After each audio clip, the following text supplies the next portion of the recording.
Hallelujah at the back. Hallelujah at the back. All right.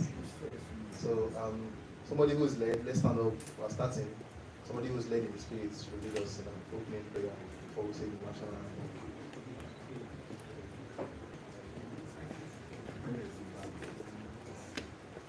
Thank you, sir. All right, let's stand up for now. Thank you very much.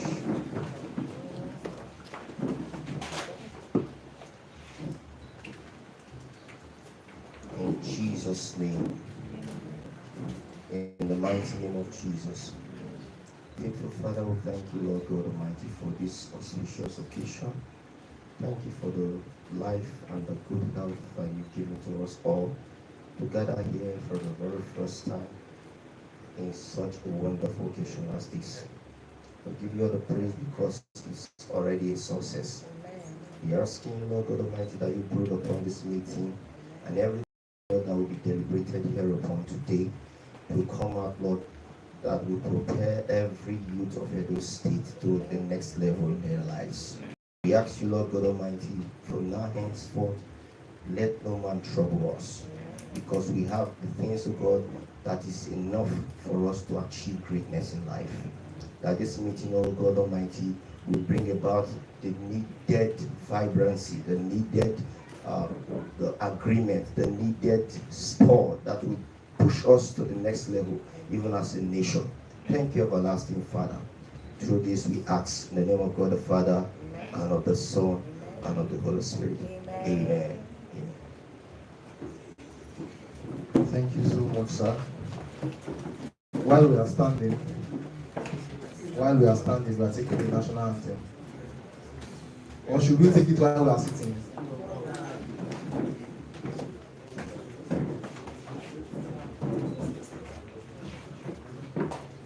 At the count of 2. 1, 2, ready, go. Rise from patrol, Nigeria's call obey, to serve our Father's land, with love and strength and faith, the labor of our heroes past shall never be in vain. To serve with heart and mind, one nation bound in freedom, peace and unity. Thank you so much. You may now sit down majestically. Alright, while the national anthem was going on, I was hearing some sweet, sweet voices. I was hearing soprano, I was hearing alto, I was hearing bass. Alright. I want to apologize for starting a bit late. So due to some technical issues, we didn't mean to keep you guys waiting. We know you guys are our leaders and we apologize so much. If you want to trash us, we are available, sir. My name is Philip. Philip Nell Gideon is my name. And I am the coordinator for Young African Leaders Initiative, Edo State. I'll tell you briefly about YALI. It's abbreviated YALI. YALI is an initiative of the US government by Barack Obama to invest in African youth that's using Africans to impact on Africans. So what we do is entrepreneurship, leadership, personal development. This is our space. So as a reporting body, we have the University Windows in America. School report directly. So they gave us this space they were using now. So as we move on, I'll tell you more about them. So I want to know more about you. So I'll give you the mic and we'll do a quick introduction. I might not really know your portfolio, so I don't spout rubbish and I deserve to be filmed. So let's just do the introduction. Sharp. Your name and your portfolio. Good morning, everyone. I'm Honorable Orobo Isasunya Sonia, member of the State Youth Parliament.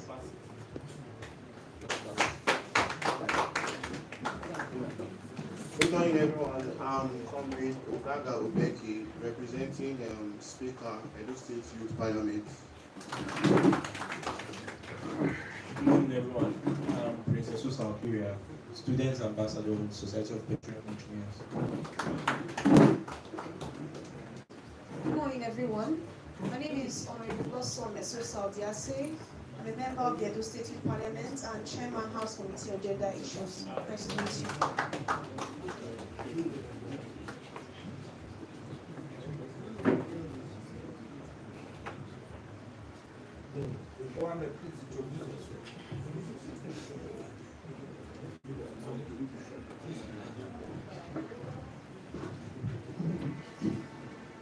Let me check the time so that I won't be lying. Good morning, everybody. My name is Eben Inasco, the news editor of Silverbird Benin. My name is Charles Kise, Head of News Department, Vibes FM Benin. Good morning, everyone. I am Retractor Daniel Ogenegoro Temple, President of Trafford University of Benin. Good morning, everyone.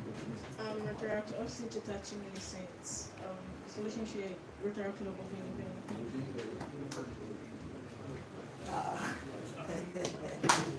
Good morning, everyone. I am Rotary actor Osama Ogere, Sergeant at Arms, Rotary Club University of Benin. Good morning, everyone. My name is Rotary actor Chinaza Blessing Judeji, member of Rotary Club of University of Benin. Good morning, everyone. My name is Lucky. One-time Senator, University of Benin, CEO, also good properties. Standing on existing protocol, permit me to introduce a very respected leader, a philanthropist, a man that knows when the boys are hungry. The person of Comrade Okolise, SSA, to the Governor of Student Matter, Edo State. Please jam your hands together. Also permit me to introduce a brother, a friend, a troublemaker, the person of Stanley Oame, an essay to the Governor on Logistics. Thank you very much.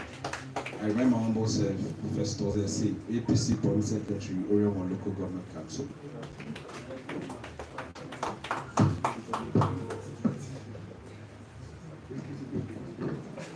Good morning, everyone. My name is Queenette Babette Benin.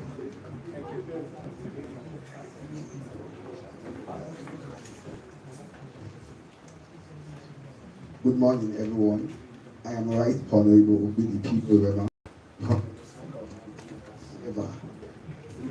I'll start again. Yeah, good morning, everyone. You can never be intimidated. Good morning, everyone. I am Right Honorable BDP Orema. I'm the Honorable Speaker of the 15th Assembly, Bamsa Supreme Parliament, University of Benin. Good morning, everyone. My name is Betty Dausa, Yali Network Edo State.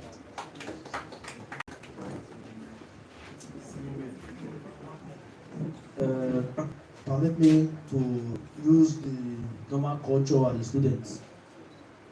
Greatest youth. Great. Greatest Nigeria youth. Great. I cannot hear us. I'm retired. Greatest Nigeria youth. Great. Look at the tire. I remember myself. Okundaye Osariwese Marco. I am one time this, one time that, and then the best students. Thank you. Good morning, everyone. My name is Daniel Obinovia, Student Union Government Director of Welfare Services, University of Benin. Thank you. Of the ever corrosive Nigeria youth. And I will say, what have you given us food? Have you given us food this morning? Of the greatest Thank you so much. Feel like I said with a sleep, we're supposed to wake up. Oh.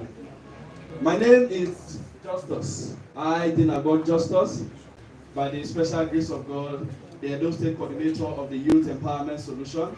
I am a migration consultant and also a member of the Edo State Youth Parliament. Thank you so much. Good morning, everyone. My name is Paul. I'm a senior MS, the current president, the Loki of National Union of Students, University of Benin. Thank you. About top Good morning, ladies and gentlemen. My name is Aisha Precious Cycle, National Coordinator for the Youth for Youth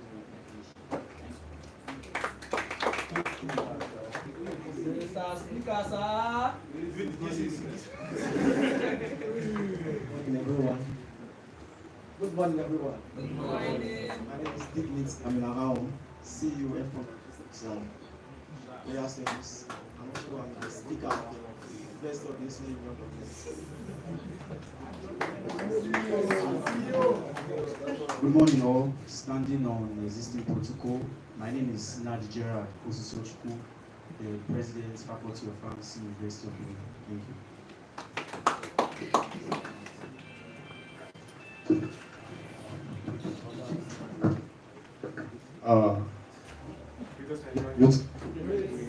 I am Osaze Hope, the current elected secretary of the University of Benin and the current national vice president of Nigerian Medical Student Association. Thank you very much. Good afternoon, everyone. My name is Honorable F.A. Erasmus Osaro. One-time elect student Union Government University of Benin. You call me the oldest man in the Union. I'm currently Minister Director of Travels.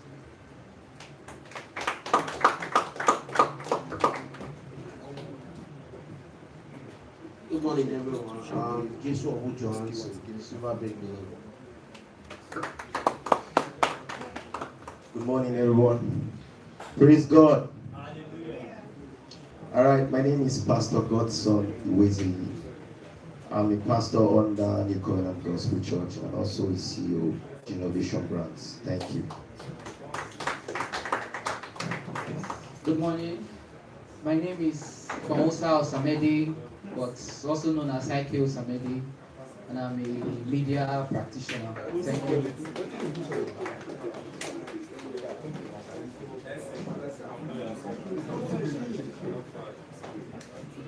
Good morning, everybody.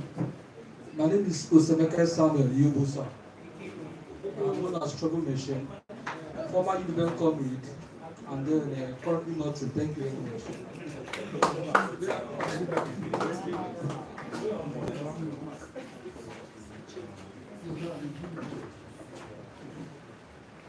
So who's taking the mic?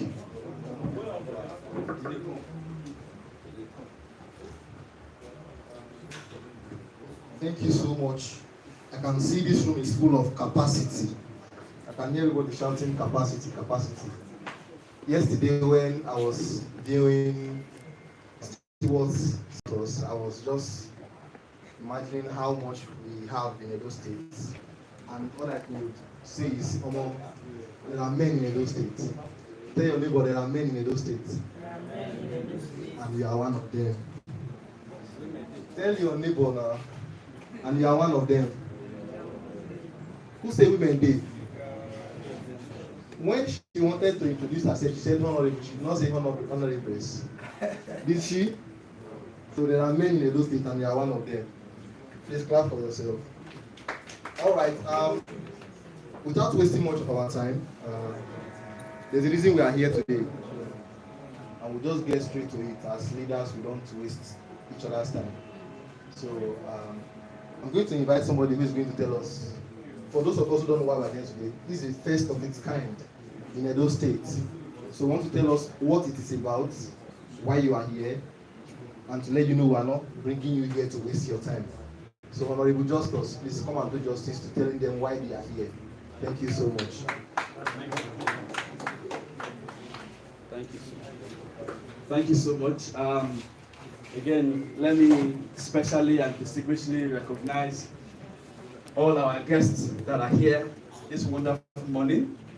From the introduction, I thought I had seen men and women, but I realized that, man, I never see Chichi. So it's good to have all of you here, distinguished individuals, distinguished youth of Edo State. Well, why we are here today is not so difficult, it's not so easy as well.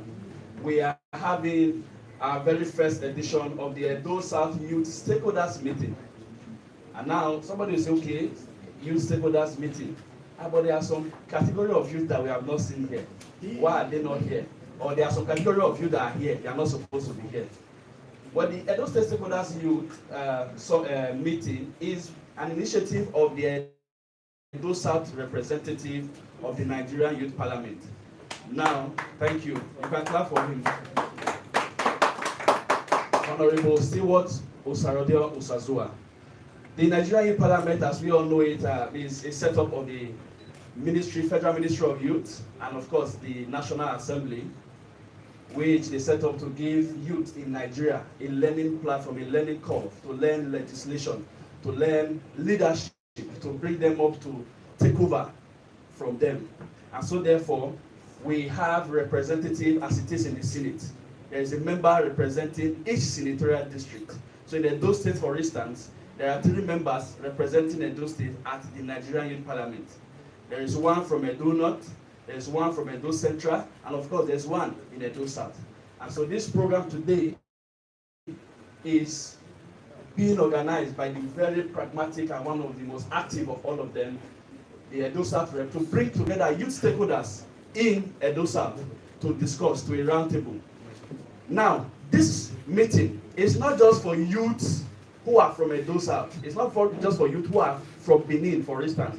You know, Edo South have 7 local governments of people who are from Benin. It's also a meeting of stakeholders who are in organization, youth-based organization that are in Edo South. For instance, the president of the the state chairman of the National Youth Council might not be from Edo South, but because the National Youth Council's office and major of its activity are in Edo South, makes him a critical stakeholder in Edo South. Hence, the invitation of certain persons who are in or in charge of critical youth organizations in Edo State. And that's why we have Rotary here, we have SUG, we have organization, we have the Youth Parliament, and we have men that have made youth in the society. And so therefore, this is also in, bringing us in tandem with the agenda of the United Nations Youth Policy and the SDG goals, to ensure that there is that togetherness, there is that coming together of youth for youth development. There's a coming together of youth for critical thinking, for critical planning, for critical programming, so that at the end of the day, there is an agenda that is set and say, okay, Edo South Rep, this is what we hope to achieve for the next 2 years of your tenure in office. This is what we want to get from the next 2 years. This is how youth should have been able to benefit. This is the impact we hope to make in the life of Edo South youth in the next 2 years or in the next 18 months that you'll be in office. Hence, the bringing together of this meeting for us to aromatize, for us to rub mind. And so, ladies and gentlemen, it is with the rare privilege that have been given to me by the convener of this program that I want to say again, welcome and welcome. Please, a round of applause for yourself. Thank you so much. Thank you. Wow. Capacity. Somebody say capacity. Say it again now. Say it like you mean it. Capacity. All right, he has done justice to it. I am from Edo State, but I'm from Edo North. By virtue of Yali, I'm here today. Like I said, we are critical stakeholders, and we are here to discuss the way to move. The moving forward of Edo South is the moving forward of Edo North. True of us. True of us. We are not here. If you're outside, please come inside and sit down, please. This is the reason we are here. Hello. If you're outside, please just join the house. Let's do this together. Thank you so much. All right. So, like I was saying, if Edo South is moving forward and Edo North is moving backward, it's really not ideal, yeah? So the moving forward of Edo South also affects Edo North one way or the other. So yeah, so whatever happens here today, I'll also go back and tell them at home that this is what is happening here. So let's move forward. Are we still here? Are we still here? Can we move forward? Okay, so before we move forward, there is a reason I give the microphone so that we can introduce ourselves. And I heard one or two persons say they were CEO. So I want to ask us some questions now. If you say you are a CEO, then let me see your hand. Just wave your hands. One. You say you are a CEO. Okay. Hello, bro. You said you were a CEO. I think you were CEO of which company, sir? That's CEO.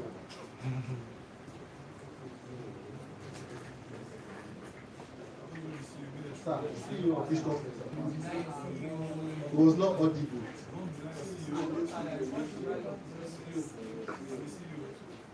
I'm not a CEO though. I didn't introduce him as a CEO, but I own a business. I make footwear. So Jollof Apparel.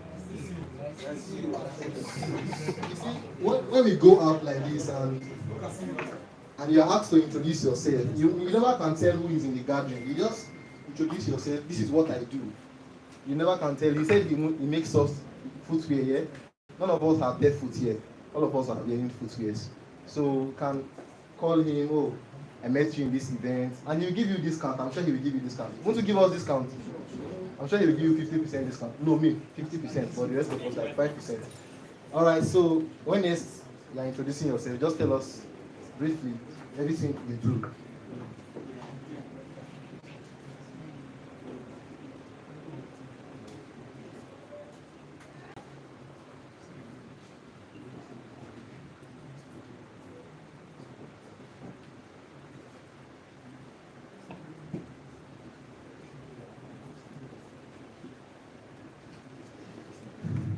My Oga has told me to fire on that. Anybody that does not answer my question will pay fine. Can I go ahead, sir?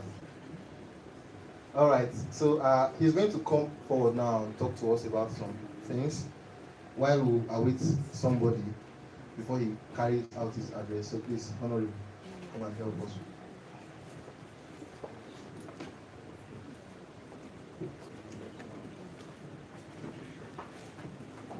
We did not clap. Sir,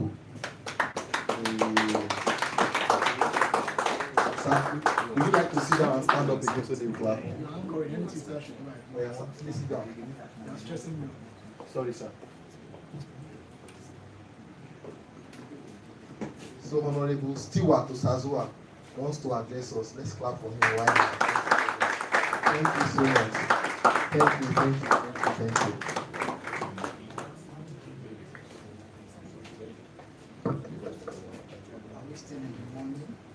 Okay, good afternoon, everyone. I am particularly happy to stand before each and every one of us here this morning. This is not the time for my opening address, very soon anyways. But me standing here right now is to talk about the persons who have made this program successful. There were certain businesses, there were certain individuals, there were certain NGOs, there were certain establishment agencies that made this program a success already today. So I want to talk about this person briefly before our commissioner comes in. He will be coming right now, he's already on his way. So on this backdrop banner, you must have seen several logos. And I will start by, let me start with the Nigerian Parliament, of course. Yeah. So the Nigerian Parliament, which I serve in the 5th Assembly, I am the representing Edo South Senatorial District. So we had a vision generally as a parliament. The 4th Assembly had a single vision. And that vision was to establish state parliaments in all states in Nigeria, which of course, Edo State Parliament started last year. That is a very, very big innovation or a result from the 4th Assembly. Please, I would love us to appreciate the Nigerian Parliament. That's a milestone. And the those state parliamentarians that are here, I recognize you all. I say thank you and thank you and thank you for showing capacity over time. So, the next one, Benin City Window to America. Benin City Window to America is an organization which works hand in hand with the Young Africa Leaders Initiative. The Young Africa Leaders Initiative is an association founded by Barack Obama. So this initiative is to groom youths of the 21st century with 21st century skills that are usable for them to make a life of meaning while they go forward. So Young African Leaders Initiative and Initiative Windows to America, they are a major partner with us on this event. Please, can you help me clap for them and their representative here? Thank you. Then, Dorinda Skin Naturals. Dorinda Skin Naturals, sorry, the Young African Leaders Initiative is open for membership. You can ask questions after the event, lots of time. So, Dorinda Skin Naturals is a skin, let me use the word, a skin plug for organic skin products. And this plug is located at Ugbo Road, GRA, First Ugbo, GRA. So the CEO is a lady, she's a nice person because she supported our event, you know. So in that light, we are using this opportunity to crave your indulgence, to consider her as your shop plug when you want to get makeup or cosmetic materials for your wife, your girlfriends, or your parents. So for Brenda Skin Naturals. Then Shamrock Group. Wow, this one is particular to my heart as well. God bless you, Mr. Collins. Mr. Collins is here representing the CEO of Shamrock Group, Ambassador Johnson Young. You're welcome, sir. God bless you. So Shamrock Group is a company with several subsidiaries. And what I know them for, what I started knowing them for, was the idea of offering job to persons who were jobless. So in the long run, they have, in a very short period of time, been able to carry youth away from the streets. There were certain youth who were not having financial engagement, but Shamrock Group is an agency connected to different businesses and companies in Nigeria at large to provide job opportunities for youths who are now gainfully employed, receiving salary that are commensurate to them to live a better life, even if you understand the economy of Nigeria today. So Shamrock Group is owned or is operated by the CEO, Ambassador Johnson Yamu, who is also a youth mobilizer, a grassroots mobilizer at that. And I appreciate this kind of person because he's somebody that has shown capacity over time to be a voice to youth in his time. I know how many times he has supported student bodies that I was part of while I was still in school until I graduated in 2019. So these kind of persons, I think they are worth recognizing in our society. And if given opportunity to even serve in any leadership position, they will be able to carry out this effectively. So that is for Shamrock Group. Thank you. And the next will be Rotaract Club, University of Benin. Rotaract Club, are you here? Say hi. All right, you're welcome. Thank you for representing your organization. So you must have heard of Rotary Club before, right? Rotary Club is like the club for the persons that are outside school already, graduates and all that. While Rotaract Club is the subsidiary for persons who are still in the university. So these persons, the president is here. God bless you, President Daniel, and God bless you, Chinaza, for coming. So these two persons are representing Rotaract Club. They are from the University of Benin community. Because for us to gain success in our approach for youth development, we have to collaborate with every person. Nobody is left out of this equation. So Rotaract Club, thank you very much. Then Statesman Crypto World. Statesman Crypto World, like the name implies, crypto world, is into cryptocurrency business, right? When you are the year, gift card, iTunes, and all that. So Statesman Crypto is one shop loan for you to get reliable payments and swift payments, as they call it. All right. Then the next is Idon Studios. Okay. Many of you are laughing already. Idon Studios is a media agency which is charged with the function to carry out media services in our country, Nigeria. And it is owned by Stuart Osazua. Okay.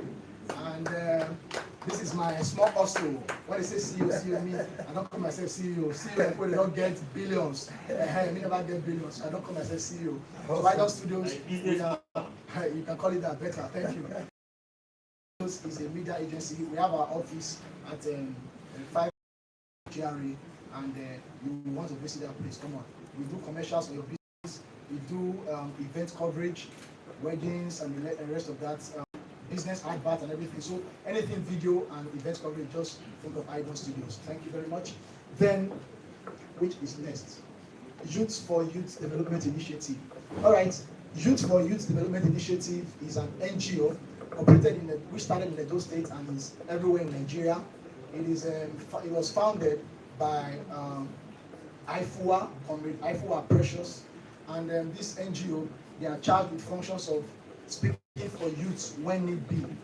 I said collaboration is essential for us to achieve our aim of youth development. So this NGO has also partnered with us in this regard to see how they can also lend their voice, capacity, and whatever material they have for us to reach to this youth development goal quickly as fast as possible. Thank you very much, Youth for Youth Initiative.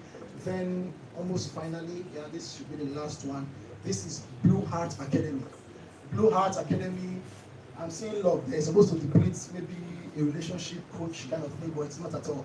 Blue Heart Academy is let me call it a school, a mini school, which teaches youth especially. That is why they partner with us in this one. They teach youth how to do social media marketing and these social businesses that you can do online, Facebook advertising and the rest of that. So Blue Heart Academy is operated by a young man. His name is Kelvin Ekobawaye. He's also a son of Edo South Central District. So I appreciate him for these efforts to partner with us on this project. So on this, okay, Edo State Youth Parliament, I said something in the inaugural of this address. But Edo State Youth Parliament, thank you so much. You are dear to my heart. In fact, you are my first go-to when it comes to youth decision making. You cannot take that out of the picture. All right. So Edo State Parliament, honorable members represented here. Can I hear you say hi? Hi. And I don't get ginger here. Can I say hi? Hi. All right. Thank you so much for listening to this part of the address. And I say welcome to Edo South Youth Stakeholders Meeting. Thank you. Thank you so much, sir. Thank you so much. Wow, that was a lot. I think I'm still getting to know some CEOs among us. The Rotaract Club, when they say you people should shout, you're not shouting, you're shouting like music club. Shouting like people that were out of school that were tired. When you shout again, let's hear you. Fellowship through service. Well, you are beating, child. Are you sure you're beating? Are you sure you're beating? Good. All right, so moving on. There are issues that we've come to discuss here. I'm sure when you saw the flyer that this is stakeholders meeting and you were invited as a stakeholder, which means there's an organization or a body that you lead, true of us. And of course, in leadership, there are challenges. How many of us come to this gathering today with some of those challenges that want to voice out? I want to see your hands. Are we here? Are we here? Did you hear what I said? Okay. Did you come here today with some of the burdens that are affecting you in your place of leadership? Did we? Or is all rosy, yeah? Not all rosy. Leadership in your end is all rosy. Is it? Nobody is answering me. Are you sure you? Yeah, it's not rosy. So did we come with it? Because that's why we are here. We won't be here if it's all rosy. It will be stakeholders enjoyment party here if it's all rosy. So it's a stakeholders meeting where we come to discuss the challenges and provide solutions. We've not come here to dwell on those challenges, but rather we are here to provide solutions. What can we do? What are we going to do? I'm kind of person that doesn't dwell on problems, because when you dwell on problems, what it does is it magnifies the problems. It becomes so big, and you feel like you're not doing anything at all. Even as much as you are making progress, you won't feel you are making progress because you magnified the problem so much, and it looks as if, oh, it's just problems every day of your life. So what we've come here to do is come with our problems and we provide solutions. And what can we do? That is the solution we are profiling now. So I'm going to be giving the mic back to you, sir, because he's the one that invited us here, two of us. Did I invite you here? He's the one that invited us here now. So I'll give him one mic and I'll give one mic to the audience. This is why we are here. We are starting now. Are we ready? Are we ready? So sir, please come up. This is leadership. Okay, he wants to say something. No, why would I be scared? We have been prepared for this all life long. So, Uncle, sir, Thank you very much. I understand how much we are going at a very fast pace. Meanwhile, some of the challenges which we'll be citing here today, I think the answers, some of the answers rest at the bosom of our commissioner, who will also be coming. That was also a major reason why we invited him for this engagement. So I would crave your indulgence and plead with you in that regard, in a very light note, for us to exercise forbearance, elite you, so that when he gets here, you can kickstart. In fact, I'm even here with the document which I will present to us and all that. Thank you very much. Do we agree with him? Do we agree with me? Thank you very much. The people who has the final say, true of us. This is leadership now. The people who has the final say. Do we agree with him? Should we wait? Thank you, sir. God bless you. Thank you. Because I want to just talk as they do us. They will just begin to talk so that we know how to relax. Eh? All right, so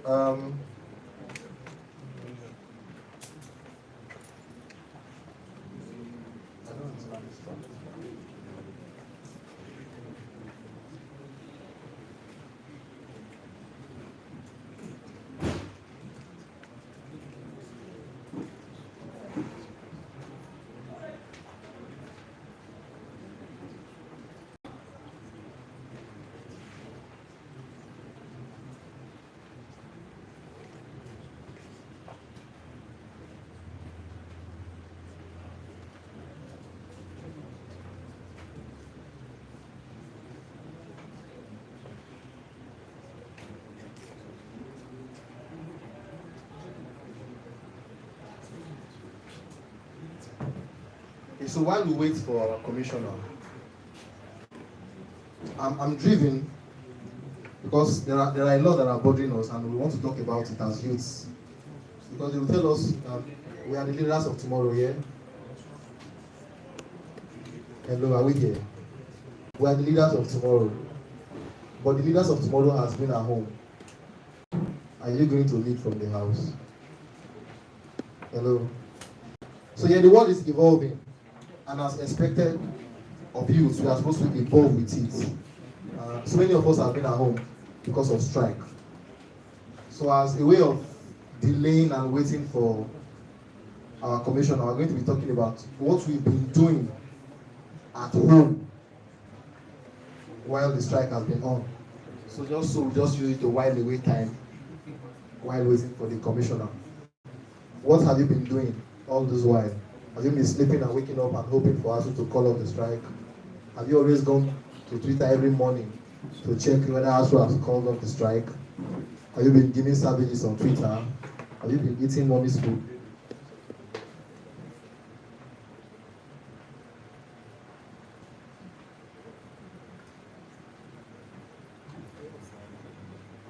So I have to ask one person.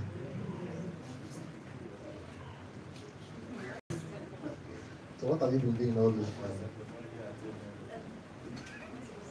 Yes. I currently work with a tech With a tech firm.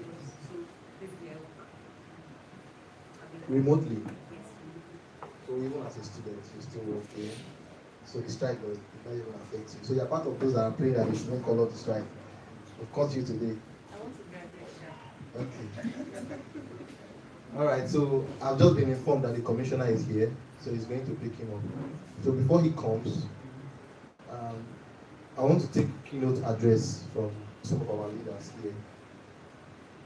So just Saife. Yeah. From some of our leaders who are with us, so we just continue to enjoy ourselves.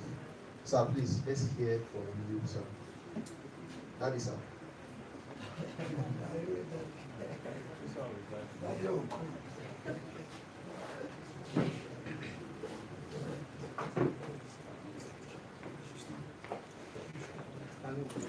Let's turn to the Civil Commission.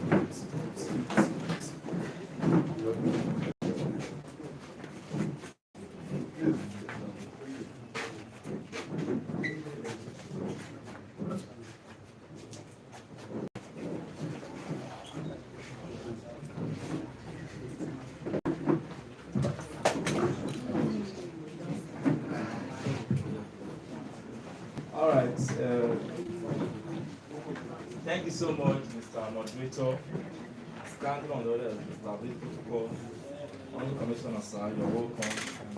Honorable SSA, so our dear governor, youth and students, my dear friends, you're welcome. First of all, I want to applaud this initiative by my brother and friend, which I believe is the first of its kind in Edo South and Edo State. Please clap for me, please. Because I believe in our little capacity as leaders, no matter how small the office might seem, the product we make out of that office will go a long way than the office itself. Persons have said severally in your capacity. I have a rep from Edo North. I don't even know the rest to start with. I'm from Edo North. But you from Edo South, I knew how this program started, you planned, you reached out to a lot of persons. As far as you are residing in Edo South, we believe we are critical stakeholders. So it is my prayer that God will strengthen you. Amen. All of us here who are with you, nobody will kill you. If you need us for any aluta, call us. Because aluta is important to achieve results. And thank God the commissioner is here and the SSA is here. Please, sir, give him your full support. Because when he calls us, we will always oblige him. So once again, thank you so much for this program. Personally, I am highly elated to be here.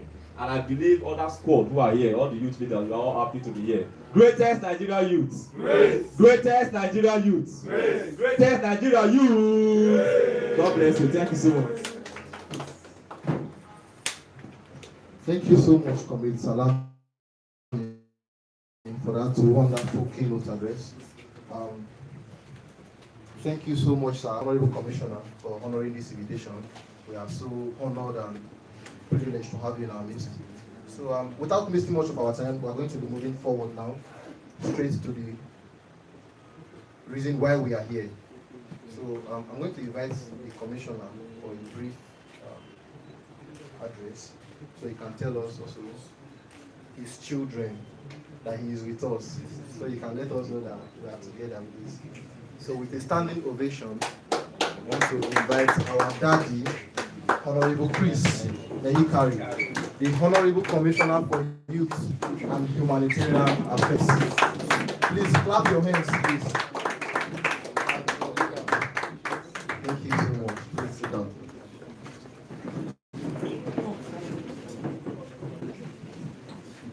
Well, I'm overwhelmed. Good afternoon. This introduction of Daddy and overwhelms me. First of all, I think I have to say good afternoon to everybody here, and also to identify with all of you that even though I'm not a youth, I try to do useful things. And in trying to do useful things is to make sure the youths are happy. Being happy is not just getting what you want, but providing what makes you happy. That is right education, right connection, right information, and the ability to excel in whatever you want to do. And that is what this government stands for, to empower the youth and to make sure the commitments, the promises made, not just in the election, but we make all the time when we talk about leadership for tomorrow, we keep to it and provide the environment where all youths, especially from this state, will thrive. I was met just a few days ago by the initiator or the convener of this meeting, Comrade Stewart, when he told me about this.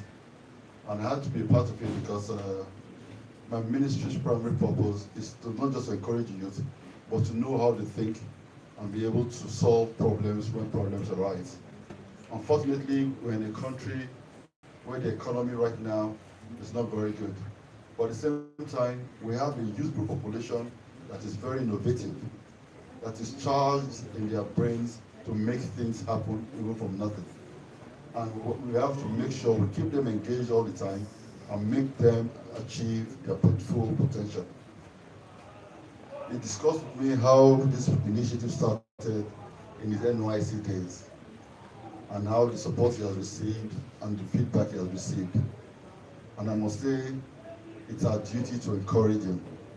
Not just him alone, but everyone should join hands to actually be part of this initiative, as it's not for a personal benefit, but to build the youth within our society to grow. And when we talk of youth growing, we're not just meaning it just a matter of lip service. It is something we think is very important, because businesses to thrive, we have to be patient. For us to be patient and make money in business, we have to know that money does not come overnight. We have to take it step by step. Today, we're all preparing for the next general election.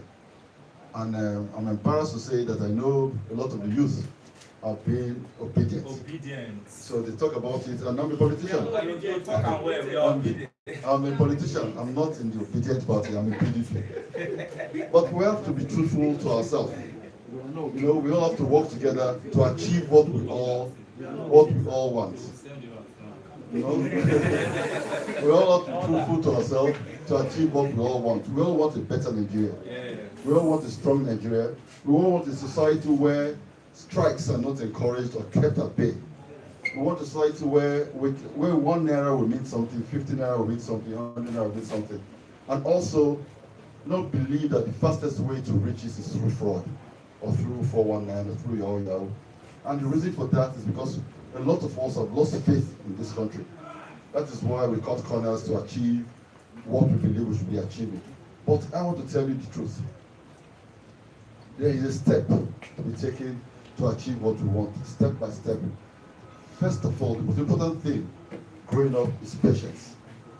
Having the patience and having the belief in that whatever you want to do, you are going to succeed in it. And that is why when we say we want to be entrepreneurs, farmers, IT, because IT is really right now, and it's very important because the world is going technological. Whatever we want to do, we believe that if we make 10 naira today, we are careful, we are prudent, tomorrow it may be 12, the day after it will be 15. But there's a step-by-step process in which we grow wealth. Wealth we receive overnight. We cannot call it wealth, it's just money. It is unsustainable and it's unbelievable. By the time you are 50, by the time you are my age, I don't think some of you will be able to do Yahoo anymore. But if you have been trading, have been doing IT, you'll be farming, you've been converting food from the farmland to the table one way or the other. You'll be doing 2 bags a day when you were 26. By the time you are 30, you are doing 40 bags a day. By the time you are 50, you are doing 500 bags a day. That is you growing wealth, making wealth, and that is sustainable for the rest of your life. You might not be a billionaire, and I don't think not all of us are billionaires, but to be able to afford the minimum things of life, pay your children's school fees, build your house or pay your rent, and live the best life you can live in a country where you are safe. But we are always in a hurry. And that brings me back to the obedient people. We want a good Nigeria, but we have to be realistic. If Obedient wants to be president, or be Peter Obi, which was a product of our political party, we brought it to national limelight. If he wants to be president and we're not supporting, we should stay the course. Staying the course is not after election next year, when they will lose, all of us go to sleep. No. We should maintain the course for now till 2027. Let us believe that one day it will happen the way we want it to happen. We are not the energy is there. I don't want us to think that it must happen now and it will happen now. We have to be realistic. To get political power, just like economic power and other powers, we have to build it. There's a patience in it. No individual can be the rallying point, especially in Nigeria, where it is so diverse, it is so large, and there's so much illiteracy, so much poverty, that no one individual can be representative or be a representation of the thinking of everybody at the time. That is why all of us as a group We have to believe that yes, we want a better Nigeria. How do we achieve it? By building it little by little, step by step. Right now, we cannot jump into the deep end of the river and expect to know how to swim. I've not swum before. So, ladies and gentlemen, we have to build a strong country. We have to have the right connection. We have to have the right temperament. And we have to believe that Nigeria will get better. Edo State government has provided many things to make us believe it cares for the youth. It's building the most technologically advanced IT center in West Africa, the technological hub in New York. That is spending a lot of money, a lot of foreigners coming in to have it. It's developing the Benin River Port, which will open an economy beyond repair, beyond comparison to any other economy in Nigeria. The Edo jobs have been involved in creating jobs, placing our people in the last 6 or 7 years, where a lot of our people have been empowered one way or the other. The Ministry of Health has fought COVID in one of the most effective manner and doing the same thing to the monkeypox and Lassa fever. Edo State government in the education system is being envied across the country, across the world. Even Rwanda, another country, is coming to take note from us how to build on the education system. We are one of the few states that have 2 universities, government-owned. We are building a world-class college of education now. Those of you that have not seen it, very soon you'll see it as we are hosting a boot camp there in the next few weeks. The college of education in Ogiraki is also world-class. All these are certified by international standard, and this is being done for the future. And it's our youths are going to go through this system to make it good. In the technology, in the university, the polytechnic in Usain, we have the first cheapest COD education system degree being awarded because we are preparing for the Benin River Port. We should all get involved in all these things to build a career, to build a life, to show meaning to our people.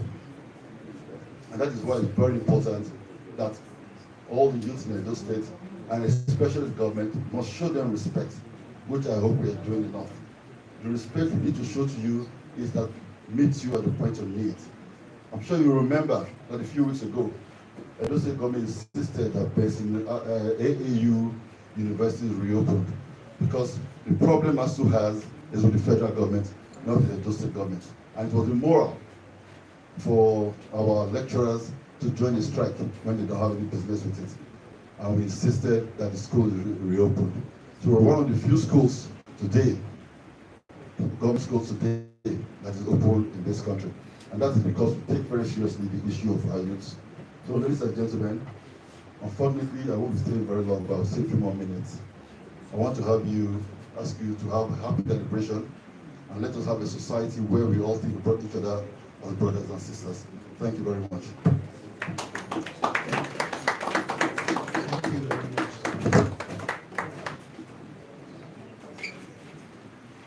A round of applause for our daddy for a wonderful address. Thank you so much, sir. Thank you so much for reassuring us that you are for us and we are for you.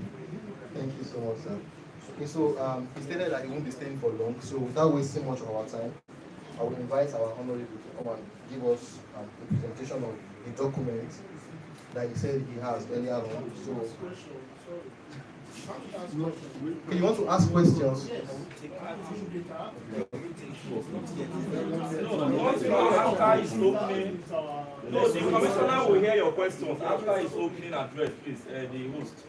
No question, no question. So they go ask questions. Hello. It's a meeting, so it's going to be a discussion section.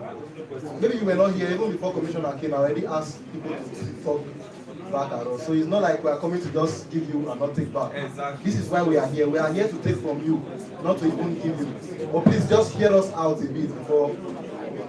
Thank you so much. So, Honorable Stewart, please. Over to you.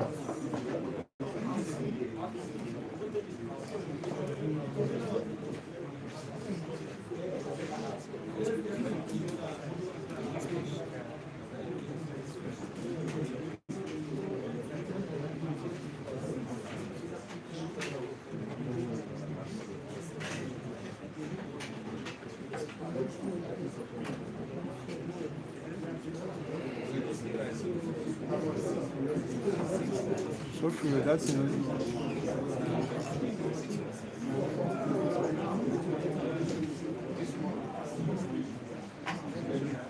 Oh, that's in very well.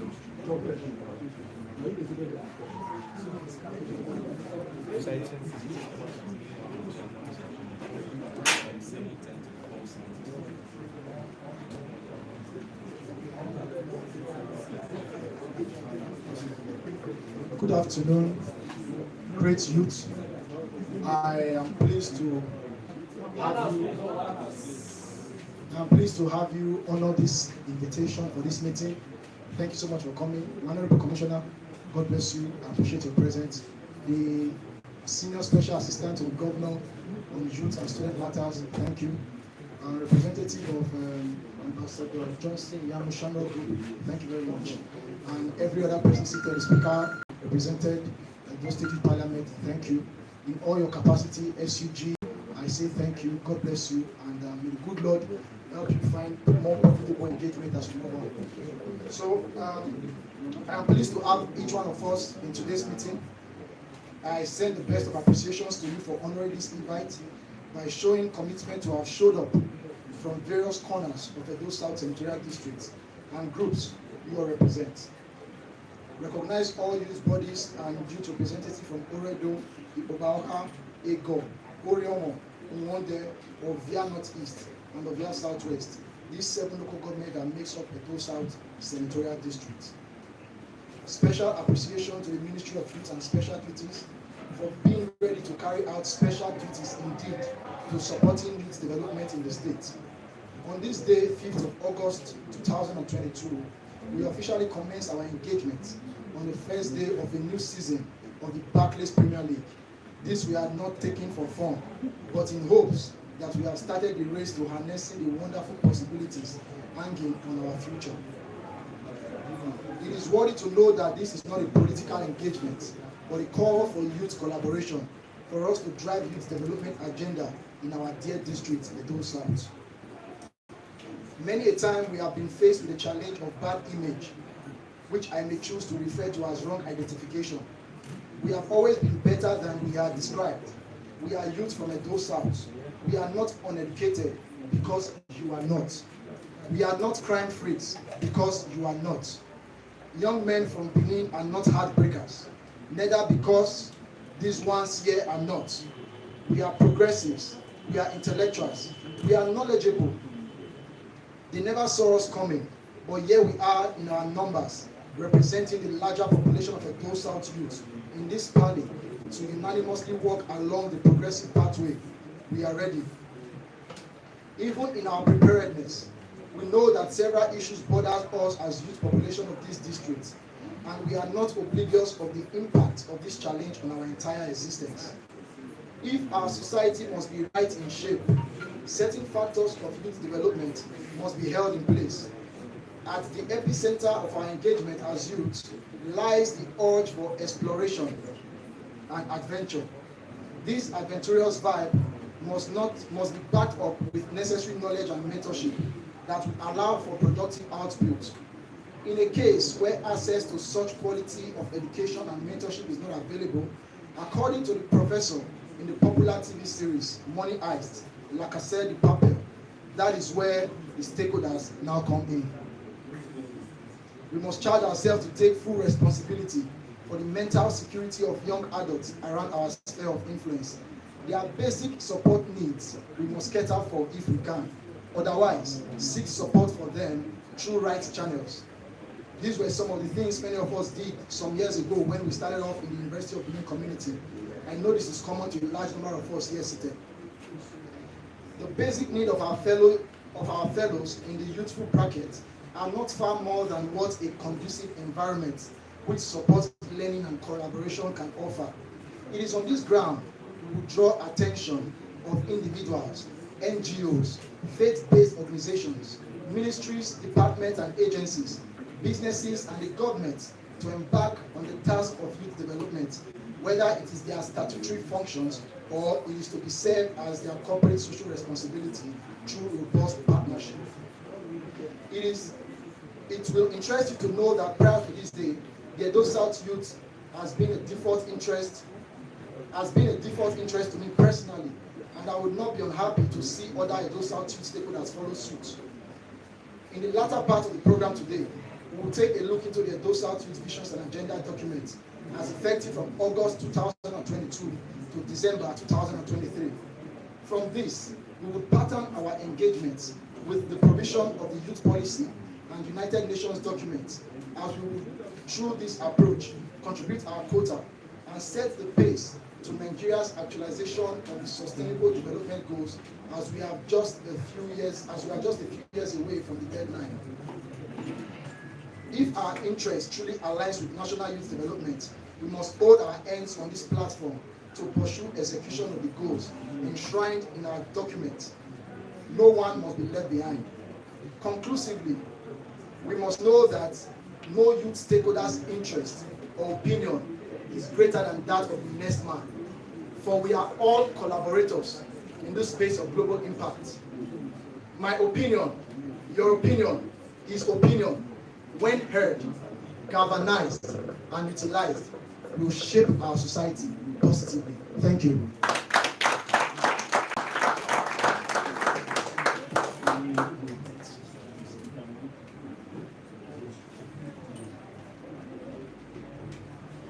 Okay, because of time, we're going to be very fast. The document is available. I'll just go through the preamble of the document, and so we can do our appointment for commissioner list. I'll just go through the preamble, sir. Thank you very much. We'll get our phone numbers through the attendance list and forward it to our respective WhatsApp DMs. Okay, this document is tagged the Edo South Youth Visions and Agenda. This document is as effective from August 2022 to December 2023. The provisions in the National Youth Policy document is rather expository to the ideas and hopes of this document. The aspirations and visions enshrined in this document is set to assist in driving nationwide development of our young adults. Let us therefore find this as a tool to navigate along the pathway of youthful progress. Preamble, very quickly. Youth, according to the youth policy, are spelled to be young adults between the age bracket of 18 to 35. This is where the strength and motivation to drive national progress and development lies. Hence, this group in any society must have a platform where they find profitable engagement and their voice heard. The youthful energies can be harnessed and converted to the advantage of curbing youth restiveness to a considerable extent. Adequate mental resources must be generated, reserved, and supplied to this youth population. The youth policy identifies these provisions to be expressed by first having our youth exposed to unrestricted access of quality education, conducive environments that support learning, networking, interaction, entrepreneurship, civil society leadership, and overall collaboration should be the strive of every government that comes by the way.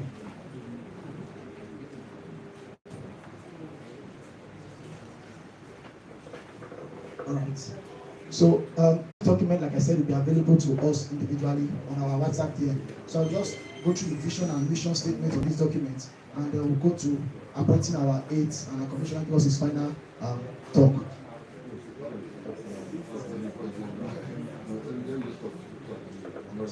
problem.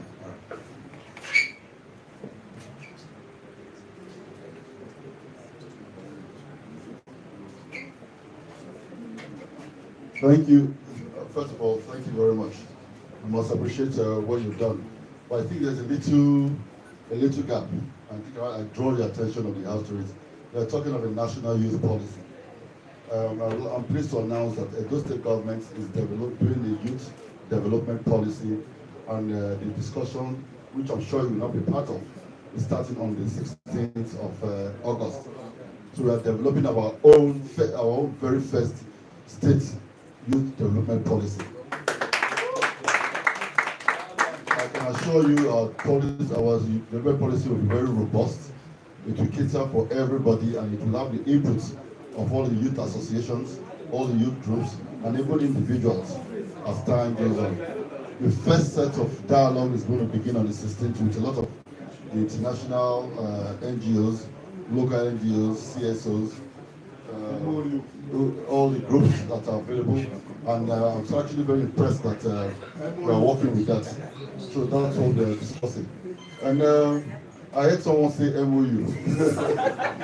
You see, that's the best way to do business. When you have an MOU, which is called the Memorandum of Understanding, all the partners, those involved know exactly what's expected of them. You do not run blindfold into any business or any transaction, especially when you are holding resources on behalf of the people. So whatever you sign on behalf of the people is binding on you and binding by the next man who will sign it. So I think we should all believe that any memorandum of understanding signed by those state governments with the people or with businesses is something they intend to sort out 100%. For the youth development policy, it's an initiative I developed. Those states I didn't have this before. It is something I'm passionate about, and I want it to succeed, and I want it to come to pass. We are starting the first dialogue on August 16th. I think that's Monday or Tuesday, the upper week. And we have invited a lot of people involved in developing policies across the world, and they are all coming. It is not those state government financing it because we don't want to skew it to only satisfy government. We are inviting all the youth organizations to be part of that dialogue. It is their feedback that creates a youth policy because it is them that is directly involved in it. So I plead with you to have trust and belief in government, because without trust and belief in government, we'll all miss out and lose out in a lot of things. It causes a lot of distraction, it causes a lot of things that don't make government to work. Yes, you say is a politician speaking. No. First and foremost, I was a businessman. And I grew up in this system in Edo, built my business from scratch to where it got to. I was able to pursue the politics properly because I was doing business. And able to have strictness, not being able to sway by money of politicians or government, to maintain my integrity and remain in PDP for so long, even though we're in opposition forever. I was the public secretary of PDP, attacking a government that I believe was not doing the right thing. And it's now my duty to make sure I work on behalf of the Edo youth to make sure they achieve their potentials, they grow and become the envy of every other state. We will do everything within our power to make sure that Edo youth is the envy of other states. So ladies and gentlemen, I have to thank you, and I think we should give a round of applause to this man. He is the one that has now forced me to come out to say we are developing an Edo State youth policy. But I spoke to him before about it, so it's not that it's a weird thing. We're planning it, and it's something we take very seriously. It's good what he's doing. Youth policies bind government on promises made. Because by the time we do our youth policy, we're going to pass it to a law to the House of Assembly to make sure that every government after this government follows that youth policy. So, unfortunately, we're also preparing for the International Youth Day, which is on August 12th. And there are lots of activities tied around that, which I'm trying to handle right now. So I plead for you to accept my apologies as I go back to other issues. And I'm very happy that I came here today. I'm very proud of what I have said. Thank you all very much. Thank you so much, sir. Sir, we'd like. Okay, at this point, before I mention okay, can I take two questions? Let me take two questions. Give me the microphone. Sir, please.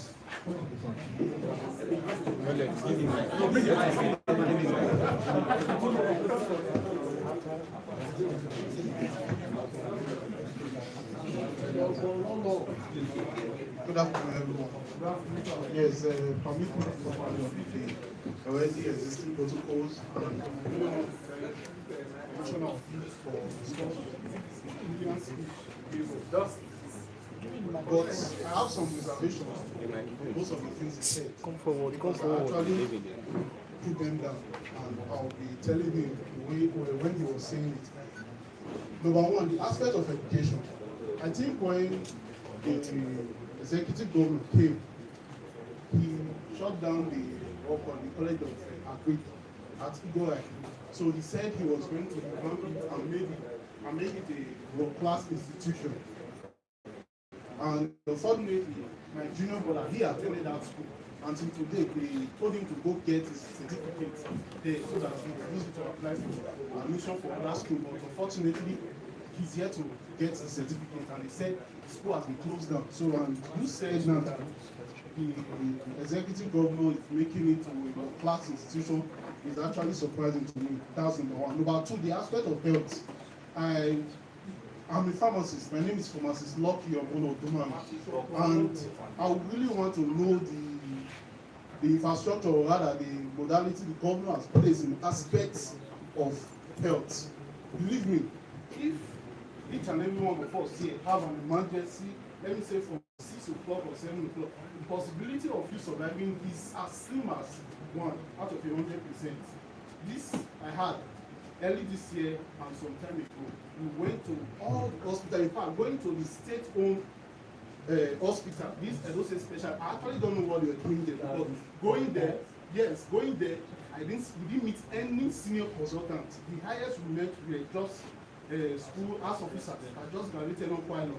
They were scared of handling it. I wouldn't blame them when I saw them. I know that yes, you can actually handle this, and unfortunately, the person died.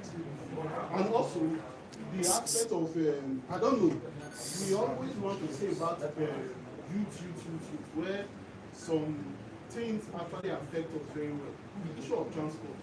I was opportune to go to Lagos last week for interview, and I observed something specifically. I went to Abuja. That area I went to, I was expecting the prices there to be quite high, the transport fare. But surprisingly, there, I would say that particular place was cheaper than Edo State.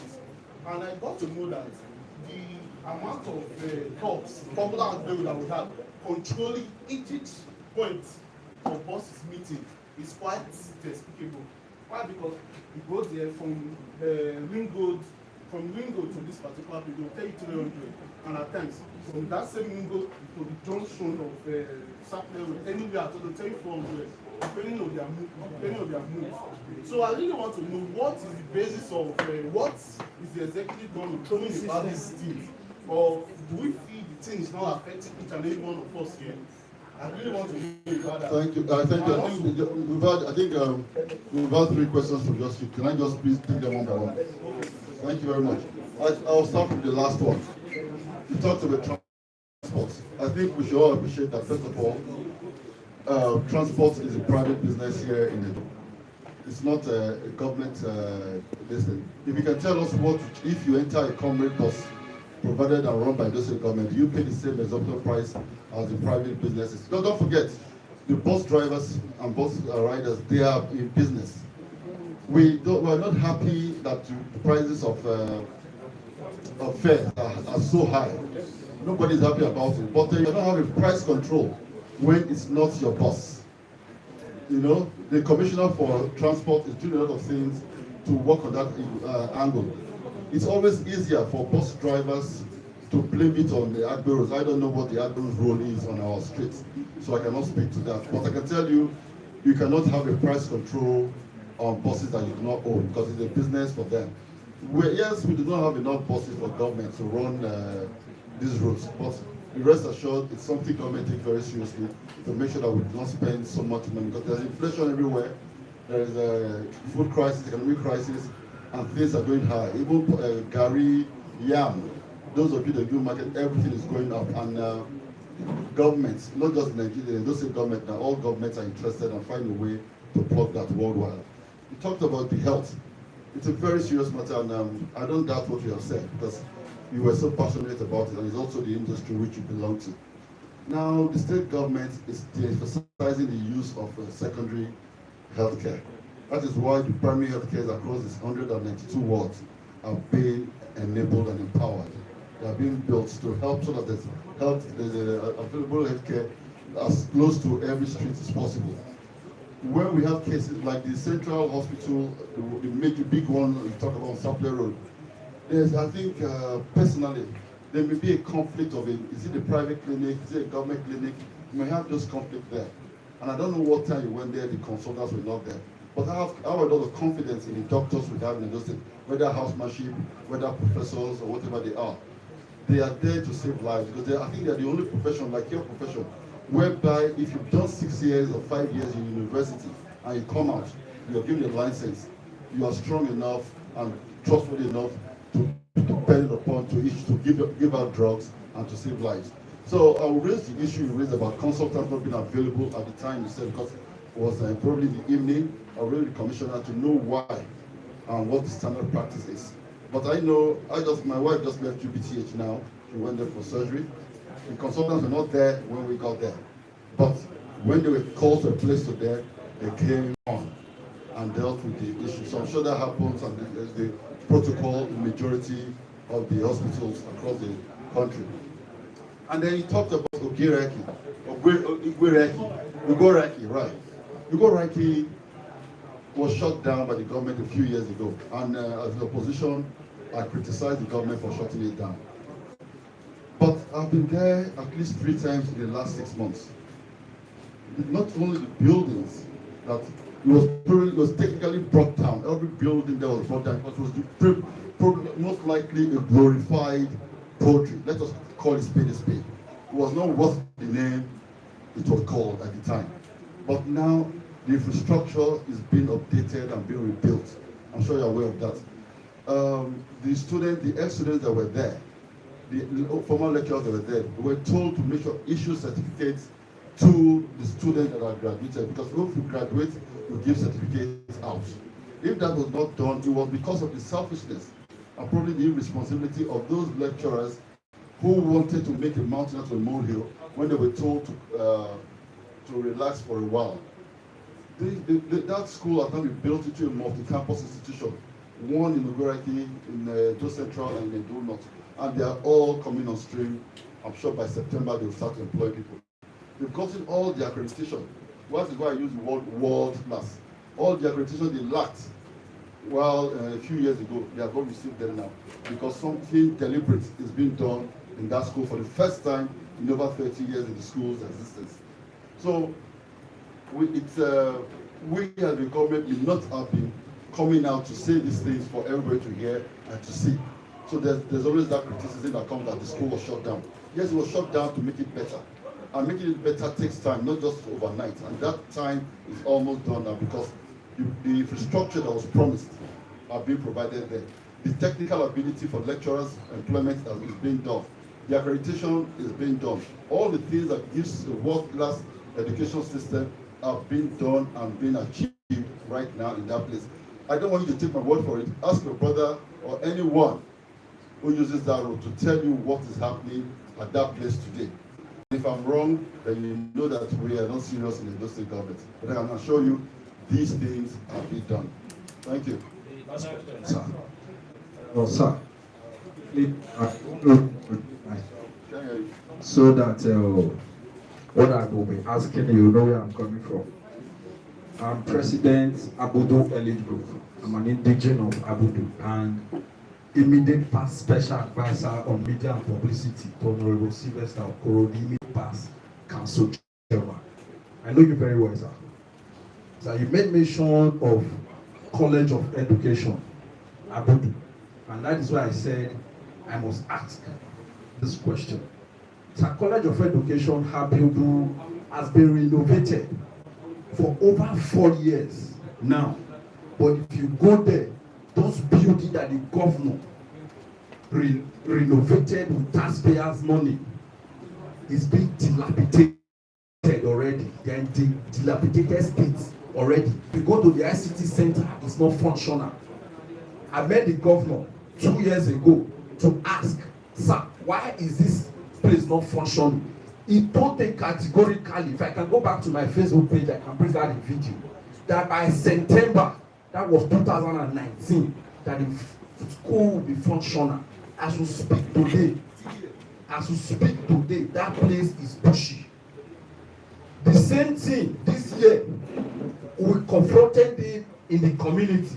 He also said by March 2022, this is August. So I want to appeal passionately, this is not a question, sir. I want to appeal passionately, sir, that the governor should open College of Education Abudu, Because from the information we gathered that education, there is an SCT center for teachers in Edo State where they will come do a 3 week training and go back. So we don't need a teacher training center in Abuja. What was there before was College of Education Abuja campus. That is what we need in that place because the economy in the community has been drained because there is no school there. Secondly, sir, the last question, sir. Sir, you are Commissioner Humanitarian Services Edo State, sir. Sir, sorry to say, okay, youth and humanitarian. Sir, sorry to say, with all apology, I don't mean to offend you. That office is too paramount to our liking, sir. We don't know the plans you have. These are Edo youth. We don't know the plans you have for us, so that we can still come back next month and come and ask you. Thank you very much. The plan you have from your office. Well, let's see. Thank you very much. These are all my colleagues. Legitimate questions. I'll start with the College of Education Abuja. First of all, it is the College of Education Abuja. I was there 2 Fridays ago. I'm sure if you go there now, and I disagree with you 100%. There's nothing dilapidated there. Nothing dilapidated there. It may not have been in use, but it's not dilapidated. I was there 2 weeks ago, and that is the place where we are hosting the boot camp, which is starting on the 18th of this month to the 21st. We are using that as a test case to test run the facilities that we provided there.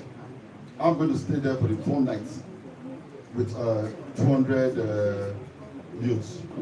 We're going to stay there, make sure the water is running properly, make sure the lights, the hostel, and then we have at least about 500 bed hostel there, boys and girls. So over there. So I don't know if you've ever been inside there, but I think you have the wrong information. I've been there. There are double bunks there. There are four wings for women, 4 wings for boys. And then they have the most advanced halls and classrooms and equipment. All modern communications. So College of Education Abuja is something we should all be very proud of because I'm speaking that now because I was there to inspect it and we are cleaning up that place to host people there in the next couple of weeks, which is a prelude before the school opens. You cannot open the school if you have not tested the facilities that were provided. And that is what we are doing on that place. So the place is locked, so I don't know how you got in there. But we have to get the keys. We have to get the keys. We have to get the keys. We have to get the keys from Benin to get in there. Go around every single room, every single classroom, and all the facilities that provided by the government are all in place and they are all working. Now that is being sorted out for education. On the issue of the ministry, yes, I agree with you. You've not heard much from the Ministry of Youth and Humanitarian Affairs in the last 6 months. I was sworn as commissioner in February this year, and I've been learning a lot, discussing with lots of youth organizations, having issues, and discussing and making plans. Part of those plans is what is culminating in our celebration of the International Youth Day of August 12th, and having not just August 12th, that day being the program, but we're having a robust program for the whole of August and September this year. And we want to stretch it for the rest of this year and have a budget and a plan for the year after. These have not been done before in the ministry. But I'm doing all that. And you will hear more about the ministry in the next few days. I'm not saying that I'm sure a few years ago, the commissioner may not come to function like this and have this kind of interaction. But I'm having it today because I believe you need answers to some of the questions you have raised. So the ministry has been quiet. For the humanitarian aspect of the ministry, you can be rest assured, we did not give humanitarian support because that's what we think. Humanitarian affairs, that means you support. No. What we do is to complement efforts of the SIP, SDG, and various other humanitarian companies. We just coordinate and write policy for them. The state government does not make budget for that. Also, I think recently, fire incidents in Plymouth Road, some houses got burnt and some businesses lost their business. We were able to intervene and give some palliatives to those owners of those residents.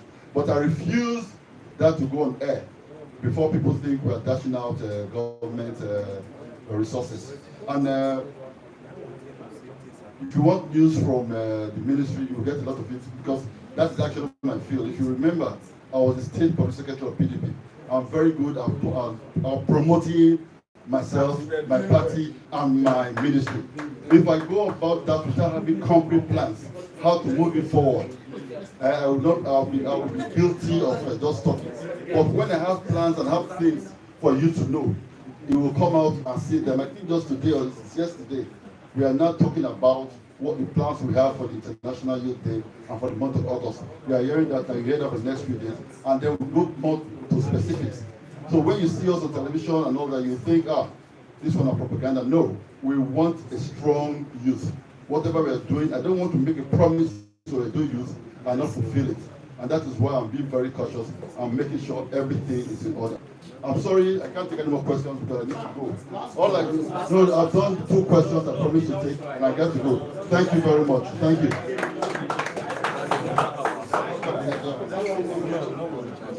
All right. Hello, please, for coordination. When the commissioner leaves, the SSA on students and youth will be available to take further questions. Thank you. So we'll just quickly go straight to one of the agendas so commissioner will witness it before he leaves. Appointment of the aides. So we want to appoint the aides to those South NYP reps office right now. Once you hear your name, come out and receive your appointment letter. Mind you, this appointment does not come with salary every month. It is a voluntary act. Let us collaborate to build youthful development in our space. So I will call the appointed persons out.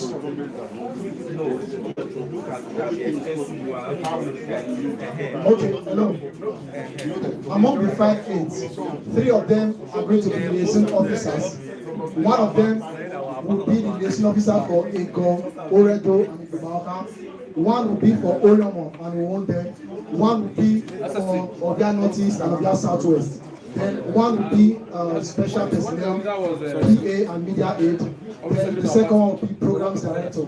So I'll call these 5 persons out to receive appointments. We always start with Commissioner of Youth today. And the first one on this list, Obiale Osanitin Daniel, who is from Orion local government. He has been appointed as the programs director to the honorable member, Nigerian Parliament, Edo South Rep. Osanitin Daniel, Obiale.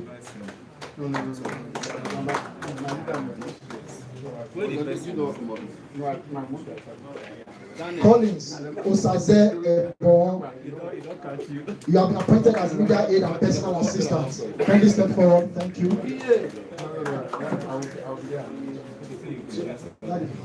This is the PA and media aid.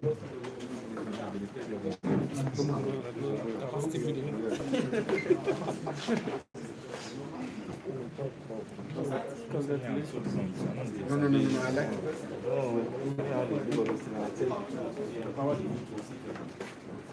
It will not be Daniel, who is from Odia Northeast local government. You have been appointed as liaison officer for Odia Northeast and Odia Southwest. Congratulations. Kindly step forward to have a shot with the commissioner. Oh, that's the welfare. Capacity. Oh, show more love, Union. I will snap and we'll make clear. Make face show. I bet when I give one shot, you get one. Ifua Precious Osaibogo, who hails from Orion local government area, is appointed as liaison officer for Orion and Wonde. Ifua Precious Osaibogo.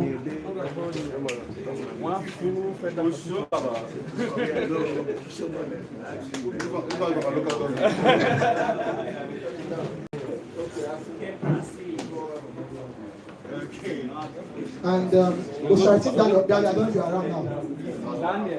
Then the last one, the liaison officer for Oredo, Ego, and Ibaoka. In a bid to strive for gender equality, this one was selected to be a female, so we can as well balance this youth policy we have been talking about. So this one, Honorable Sonia, who is also doubles as a member of Edo State Parliament, has been appointed as liaison officer for Oredo, Ego, and Ibaoka. Congratulations.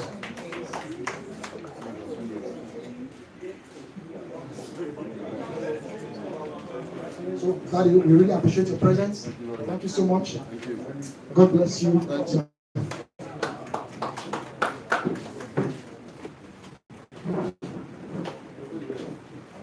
All right.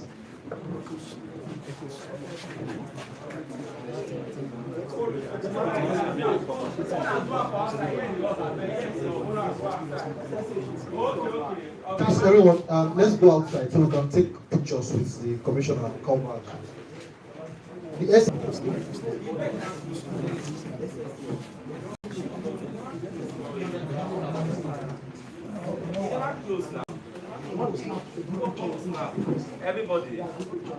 Everybody, it's not important. You go as now, but it's not important. You know the important for us. Now, Delta State now, people are home now. Now, get back again from this place. No, that's true now, bro. See, that's what I was telling him now. He's not doing it. Okay, everybody's supposed to go.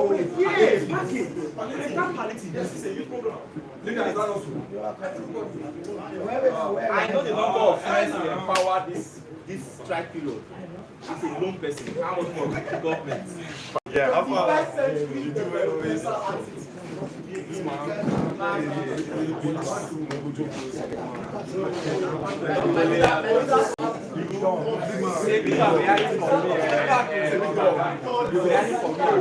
Today I look at you. They wear ID card. I will call the ID card now. They wear ID card. They do you. I'm not going to ask you. No, ask you. Jesus.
No, in life, what is not using? Use and misuse.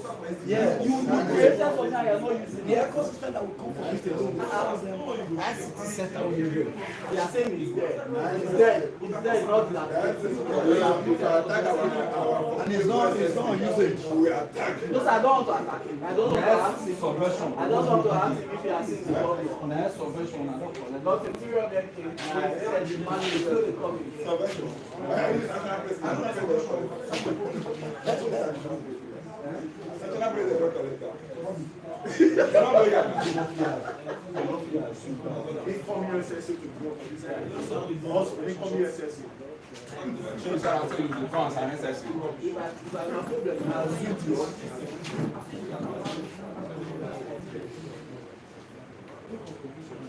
You don't close a full session.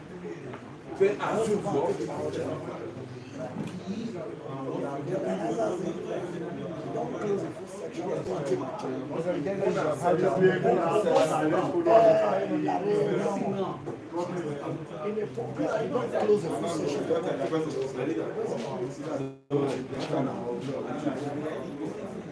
With the picture of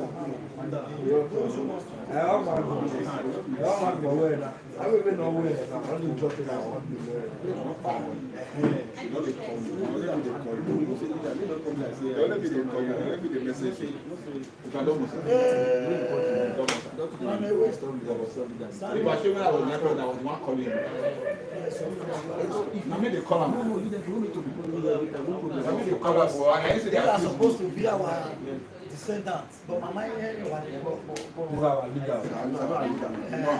why you active man once? That's what you people were always doing when you took over.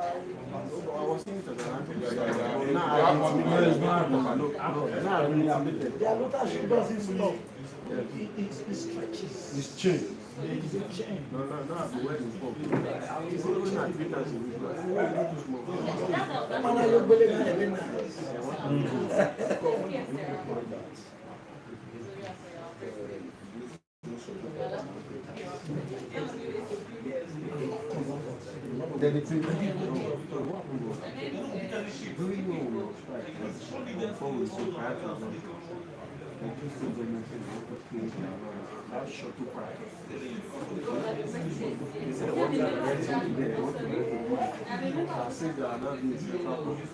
All of them came. Normally they pay and then see, it's just a way of controlling our young minds. Even if they want to use them, no problem, they can use it. But even then in the sector, they will not be paying. So people that use they have even activities.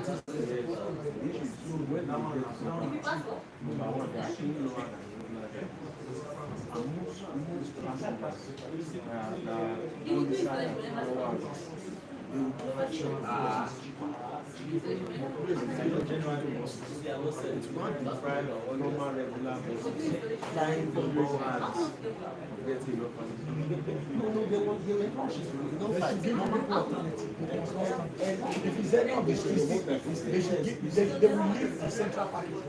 Even if it's any of the streets, they should give it to them.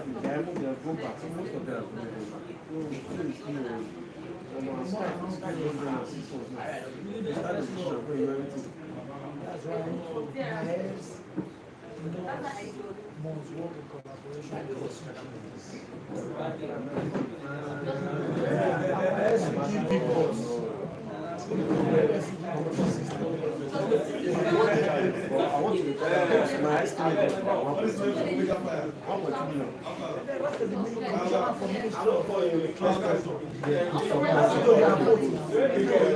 when Adams gave Adams very everybody knows when Adams gave that very there were two things he promised us.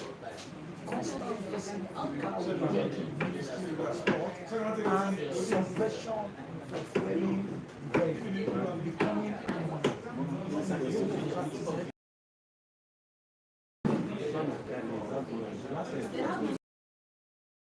so that was all done.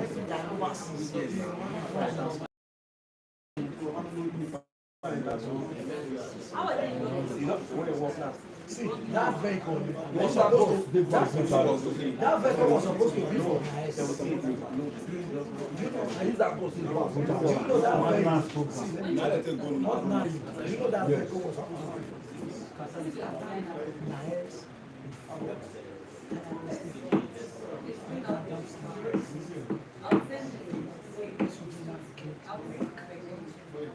It was not creating crisis between the eyes and the they were not looking for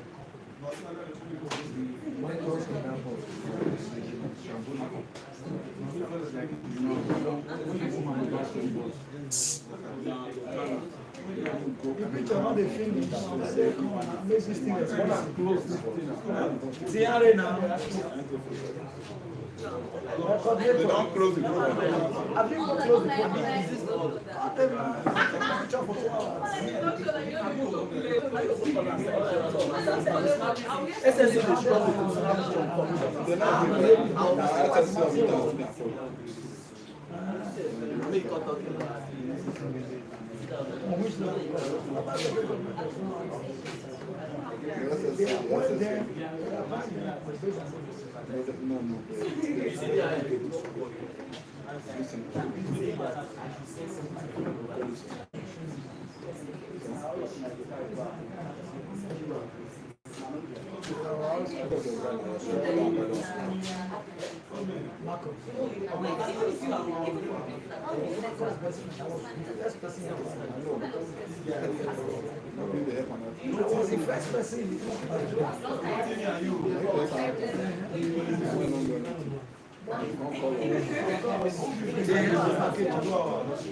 I'm Honorable Orobo Senior.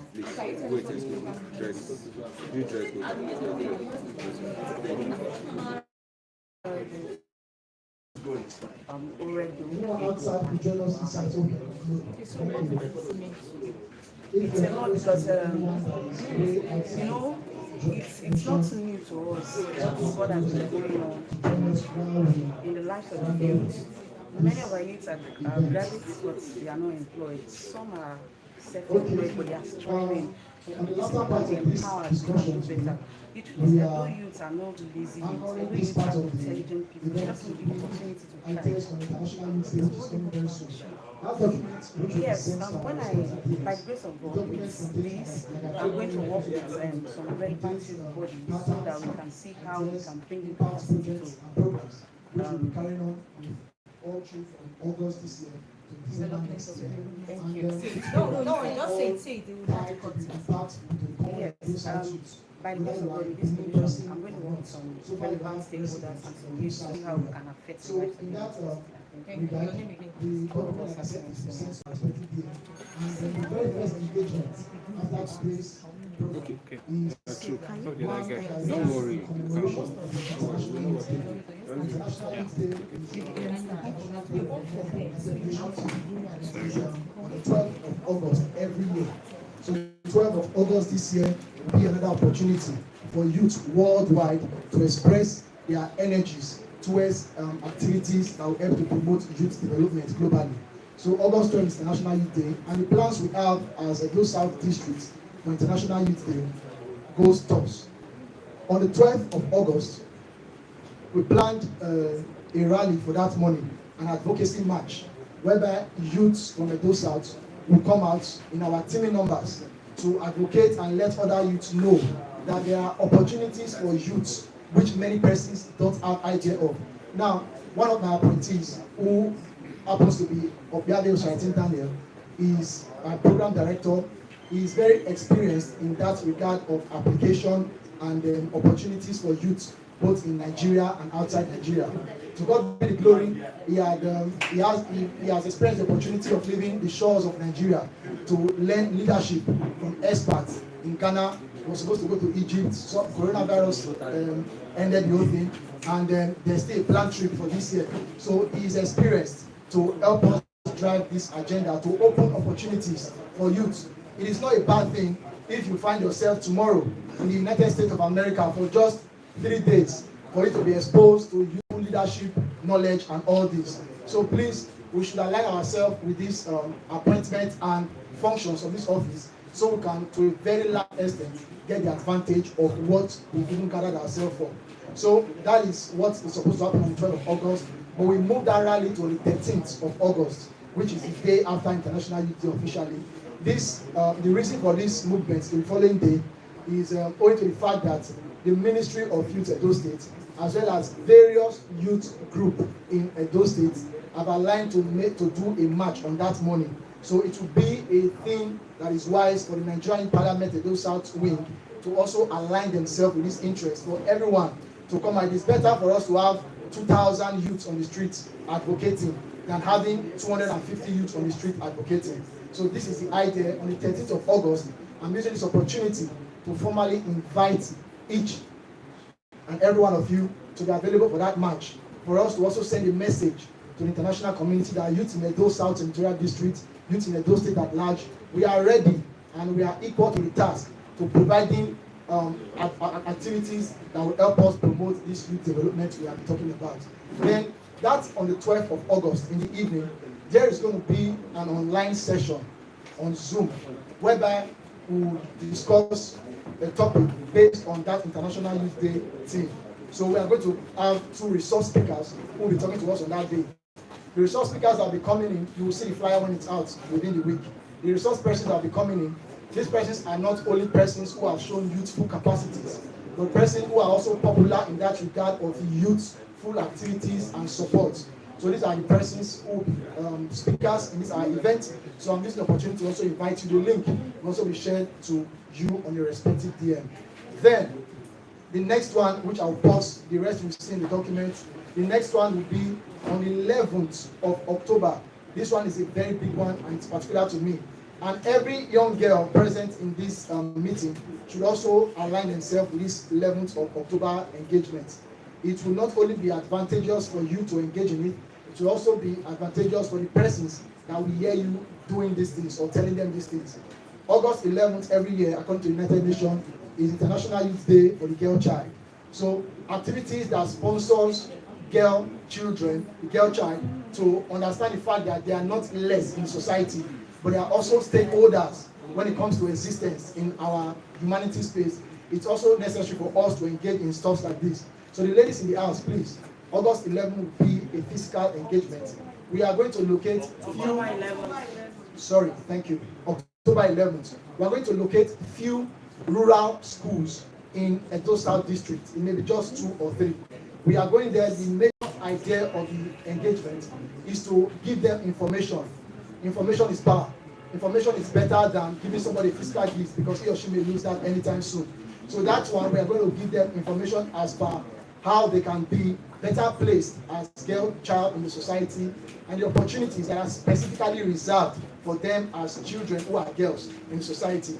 So please, ladies, make your mind ready and avail yourself for this engagement. The rest, they are all lined up like that in this document. And trust me, there are also other functions that will also be financially beneficial to every one of us who participate in them. Because to the glory of God, while I serve as the head of all corpers in Imo State during my service here, I also use the opportunity to extend youth leadership in that regard, whereby every Edo South youth I knew in Imo State, everyone I met there, I always add them at the top of the agenda, whereby whenever there is any profitable engagement which is financially profitable, I always have their name on the list such that they always get money to supplement the allowance they get from federal government. If one Edo South blood in Imo State did not get any money from our administration, it should be at least 160,000 naira. Some of them 200 and something. That was how much I cared for each and every one of Edo South youth I met in Imo State. So this approach, this pattern, this model, these templates, and more are what we have worked on and enshrined in that document, which will help us to also build a network of youths. So I can find that opportunity to collaborate and create this opportunity for us to also get financial engaging opportunities. There are job opportunities that come up every now and then, both in state, federal government, and in private sector. All these opportunities, we get information of them directly. So we are also going to bring them to your doorstep so that you that participate in a DOSAT engagement can also get referrals for your business. You can also get engaging employment for you that will also give you financial profit. So these and more are what are enshrined in the document. There is a light refreshment, please. You would get it. But before then, any other question you have which you intended to ask the commissioner while he was present, the SSA, Senior Special Assistant to the Governor on Youth and Student Matters, is still on ground to do justice to every question you want to bring up to the table right now. But before then, Shofu, who is representing the Directorate of Young African Leaders Initiative, will tell us something. And before then, again, the appointee who was away to secure refreshments is now present, and I want him to step forward to get his appointment letter and his cap. So I would need somebody to help me present this to him. So the Senior Special Assistant to the Governor on Youth and Student Matters should please help us give this appointment letter to Osaretin Daniel Obiari, who hails from Orion.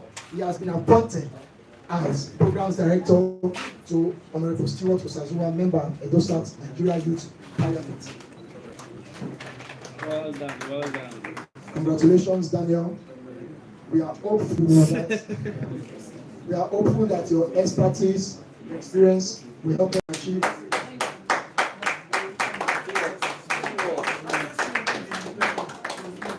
Congratulations, Daniel. So, Shofu, after you, we'll start the panel. Thanks. All right. Good afternoon, everyone. Good afternoon, everyone. All right, my name is Shofu Ajayi, and I bring greetings from the Director of Benin City Union of America. Unfortunately, she can't make it to give a goodwill message to everyone here, so she sent me to speak on her behalf.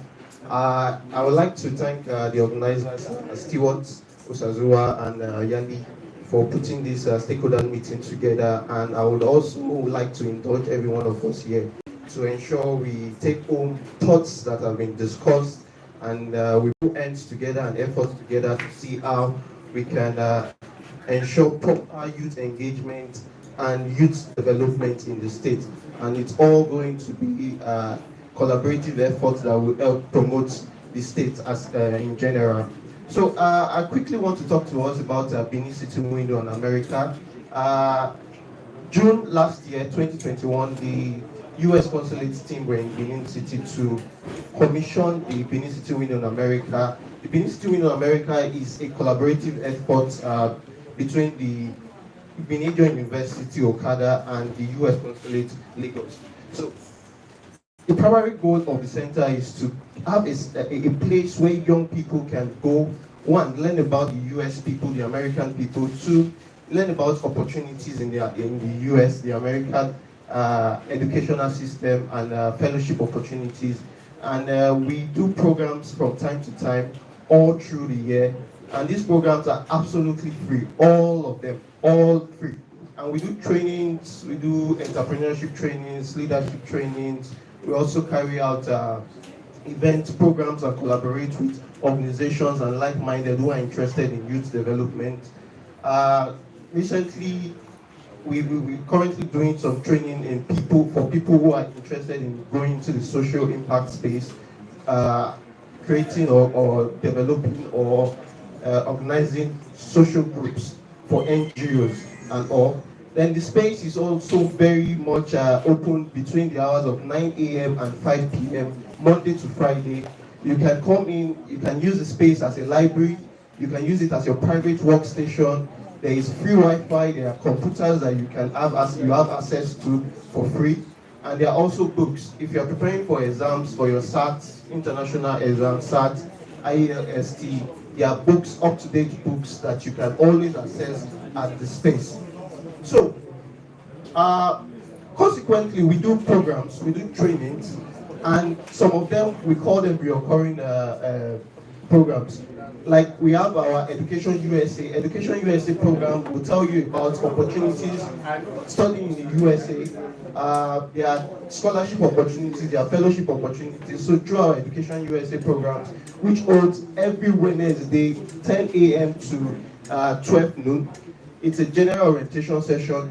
You would get access to a certified advisor from the U.S. consulate that would take you through what you need to do, things you need to put in place for you to apply for study in the USA. And you can also get insights on how to position yourself to grab scholarship opportunities. So these are some of the benefits that you get just by coming to the Benin City Window in America. It's opposite, this is like an extension of the space. This is mainly the workstation where we hold meetings like this. The main space is at Benin City Glass House upstairs. Just when you enter the building, tell them you're going to Wyndham and America. They'll lead you to the space. You are welcome anytime, and we look forward to receiving or welcoming any one of you. Thank you very much. Thank you so much. Please, a round of applause for him. Thank you. I think it's at this critical time that we enter what really brought us here. We have done a lot of politics today. We have antagonized and sought to know things.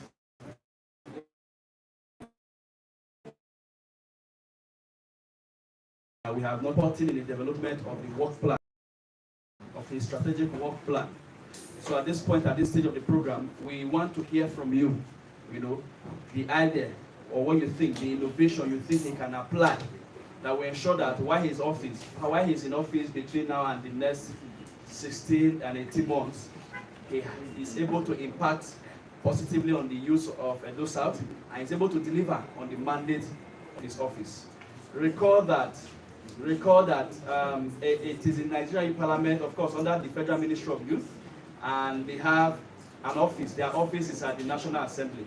However, as it is observable, even at the State Youth Parliament, there are no special allocations for those offices. There is no special amount that government says, oh, this year, this is what you have.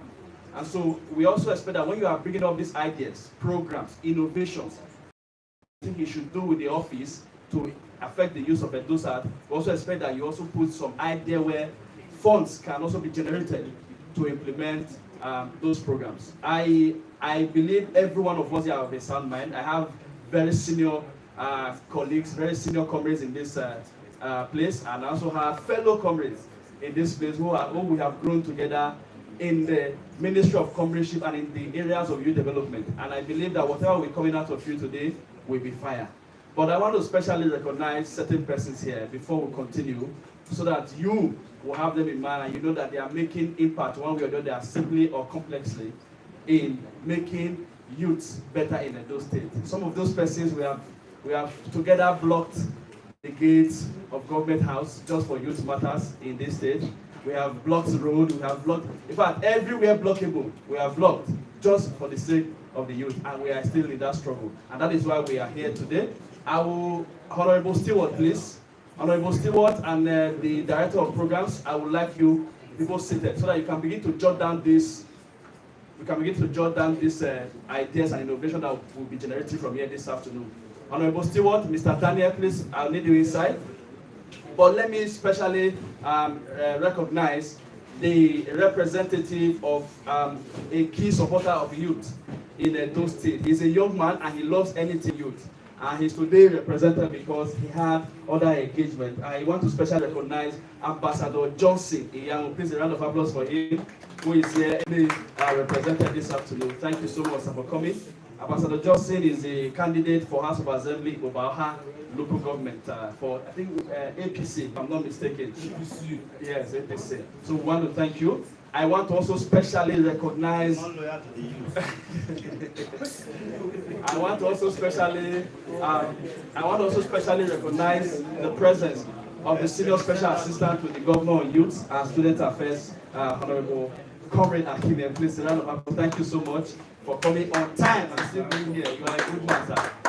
I want to recognize, well, it's my leader, a very important leader, who taught us the ropes. In fact, there are about 3 of them here. So he is the oracle. He is the oracle of Obia, as he is fondly called. He is a man who has made men. He's still making men as I'm talking to you today. He doesn't.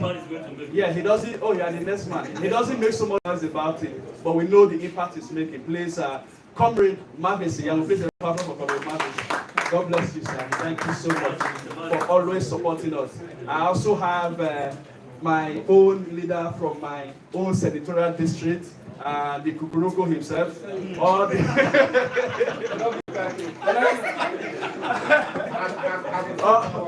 the way from Somorika Hills. That is where he came here from this afternoon. Comrade Salami Clean David. Thank you so much. Thank you. I want to. Yes. I want to. Please, I'm doing this so that we can have Honorable Stewart to push the agenda to always ensure that the interests of the Benin are secured while in the University of Benin. Comrade Elvis, please a round of applause for Comrade Elvis. Thank you. A Benin man to the top. Yes, thank you so much. I want to recognize my colleagues from the Edo State Youth Parliament. I don't think enough justice has been done to them this afternoon. And who was the MC? I take an exception. You have to recognize my colleagues very well. Next time, I don't play with them. Thank you so much. We have the minority leader, right, ma? The minority whip of the minority whip of the Edo State Youth Parliament, Honorable Sonia. Please a round of applause for Honorable Sonia. She's a woman of strength. Thank you so much. We have the chairman, House Committee on Gender Affairs. All right, Honorable Blossom. Thank you so much, ma, for coming here. The APC Publicity Secretary, Orion Local Government. One time. No, he's still in. He's still in. I don't sack you. A 21st century developmental activist. The president, Abudu Airline Group. And of course, the founding president of Orion Student Union. A man who has said he will not rest until I get better. I'm hungry, sir. And so I'm better today. Mr. Festus Essay. Please a round of applause for him. Thank you so much. And of course, the man that has taken me to go and block government house more than 3 times in my life. He is today currently the senior special assistant to the governor, Comrade Stanley Oame. AKA Governor C. AKA Governor C. God bless you, sir. I don't take lightly what you have been doing for youth development. You know, so the money never come out. We hope it will come out very soon. Thank you, sir. No, not him, me now. God bless you. We also have the former president, the current and former national president of all Edo State students in Nigeria. Former, you don't come up for office.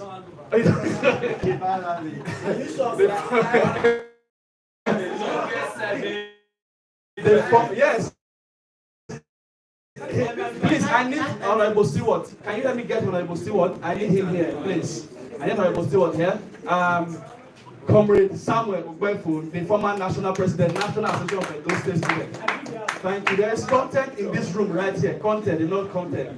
We have the speaker or the senate president of the student union government of the very prestigious and the best university in the whole country, the University of Benin.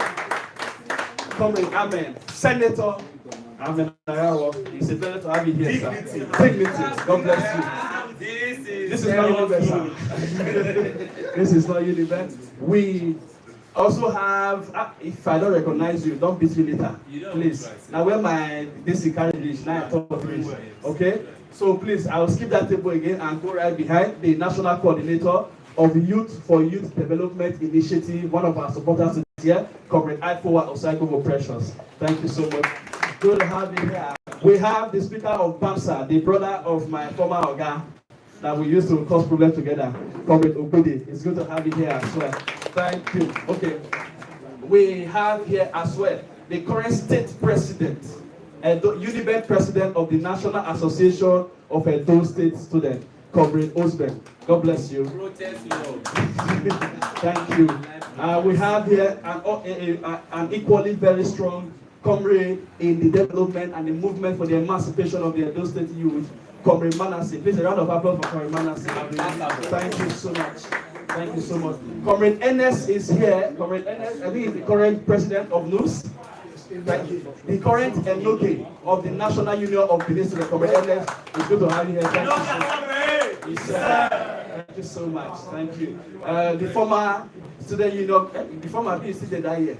The former student union, the current student union government. I don't to stay office. I don't say now the former. The current and very doing well. Not mind that English. Welfare of the student union government of the University of Benin. Yeah, Comrade Daniel. Please a round of applause. The showman of the union. Of course, Comrade Malcolm, I see you. Comrade Malcolm is an active Gifted, Aredo, the man that always says we are gifted. However, I have shifted him. He is the former director of the Student Union Government University of Benin. Thank you so much for coming. The president of Pharmacy Society, is it Pharmaceutical Society of Nigeria? Thank you, University of Benin chapter. It's good to have you here. I'm rushing, I'm so sorry. We have to continue. Comrades, I recognize all of you in Jesus' name. Say amen. Thank you so much for coming. So we want to begin. All right? I don't know who has the notepad or the writing pad. We want to begin to get their idea, their mindset of things you should do, the contribution you can do to the lives of you to ensure that your office, your tenure is successful. I'm sure they have ideas, innovations, and critical things that they want you to add to what you have already developed. And I also tell them to add ways you can generate money to do the program. You understand? You know, I always have your interest at heart. So we are going to start very quickly from one of our key invitees this afternoon, Ambassador Johnson, who is here representing this afternoon, to quickly give us his view on what he thinks. They will move just like that to the SSA, just like that, and then we take randomly. In case you have nothing to say, it's also allowed. Your silence is very well noted. So thank you very much. God bless you. Honorable Ambassador Johnson, thank you, sir. Thank you very much. Greatest Nigerian youth. Great. Greatest Nigerian youth. Great. It's an honor to be here. I'm here in two capacities. Stewart is my very good friend, and I'm also here to represent my very good friend too, Johnson Iyamu, who is the CEO of Shamrock Group. By virtue of friendship and comradeship, I am one of you. As a comrade, I was at the University of Benin. I did all my struggle there. We were founding father of NIGERIAN. We have fought the struggle of norms. We have been jailed. We have done a lot of things. We have been jailed. We have also been released by virtue of self-recognition. We have also been given white paper to the fact that it can help our future endeavors.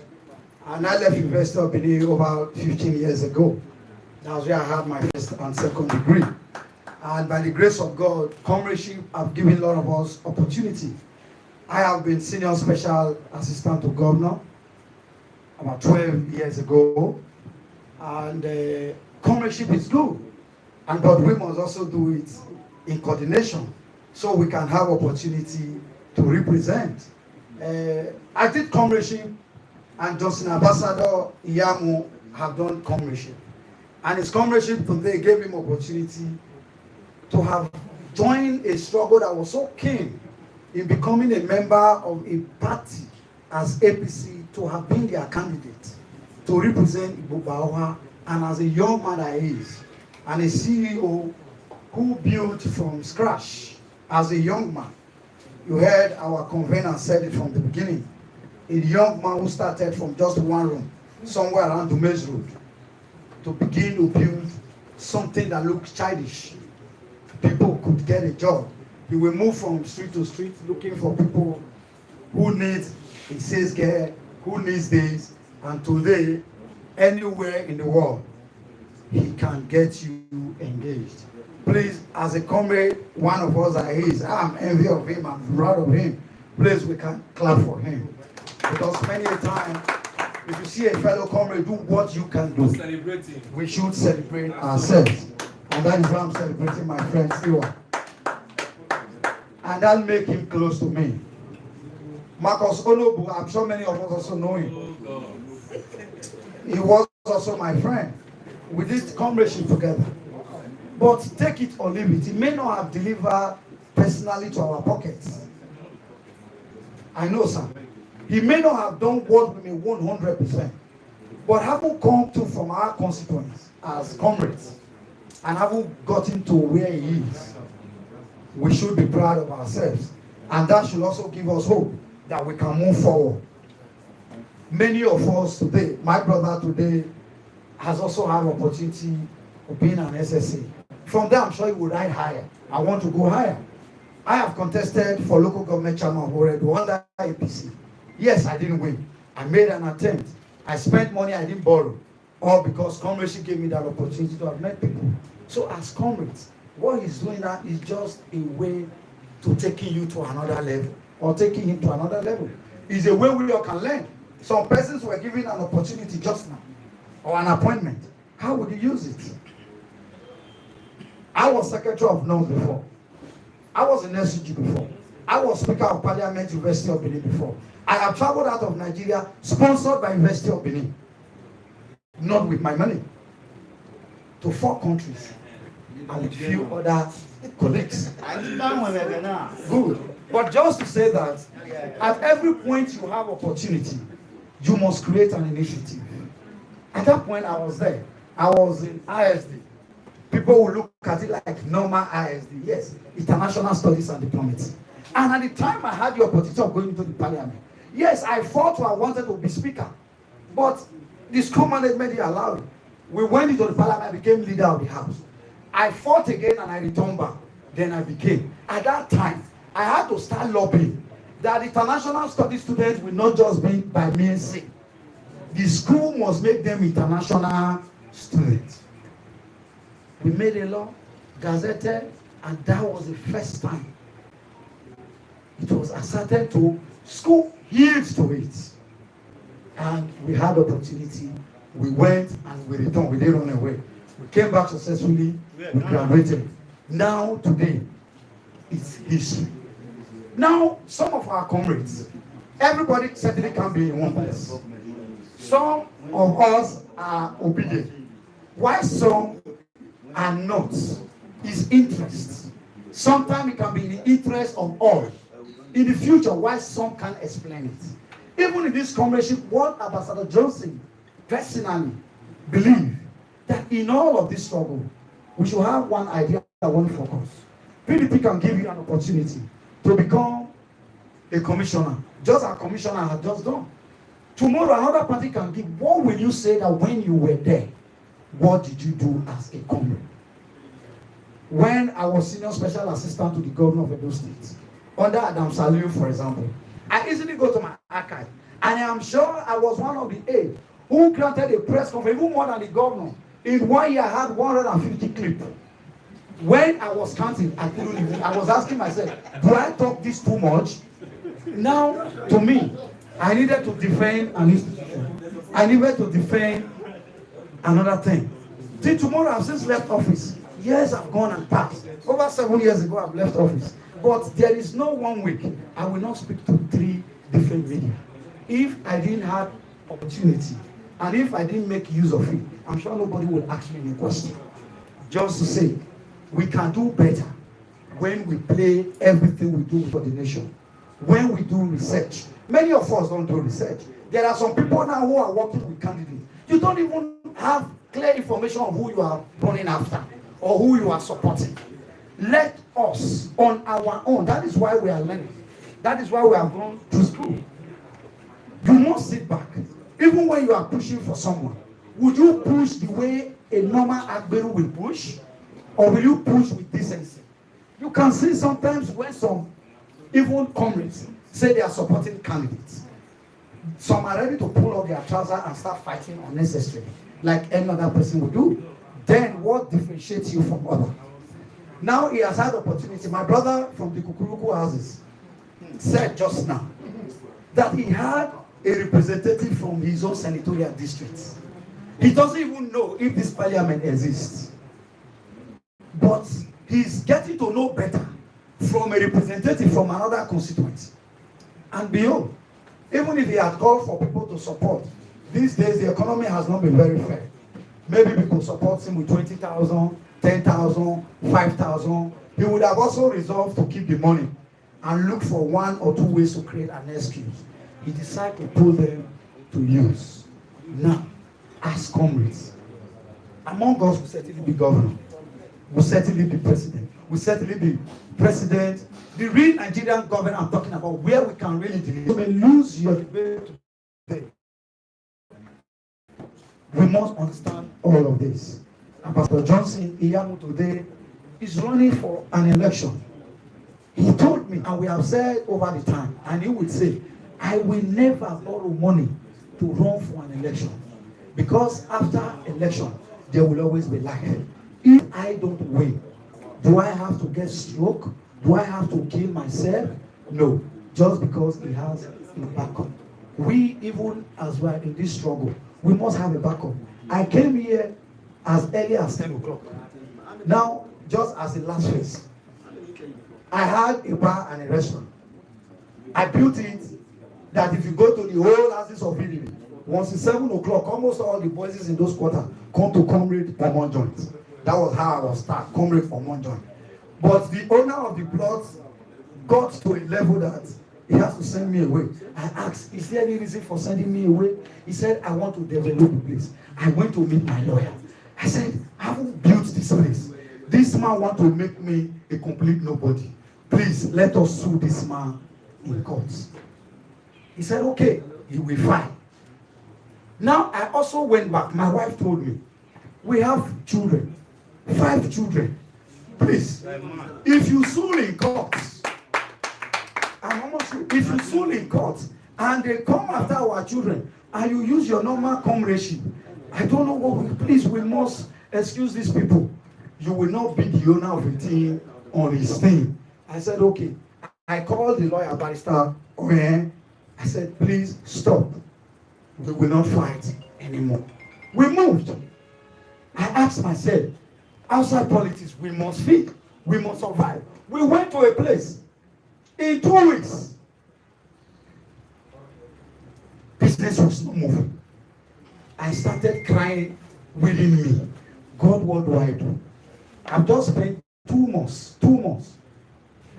There must be alternative, because even as comrade, when you begin to beg from arms to arms, even those who believe your comradeship will not have regard for you.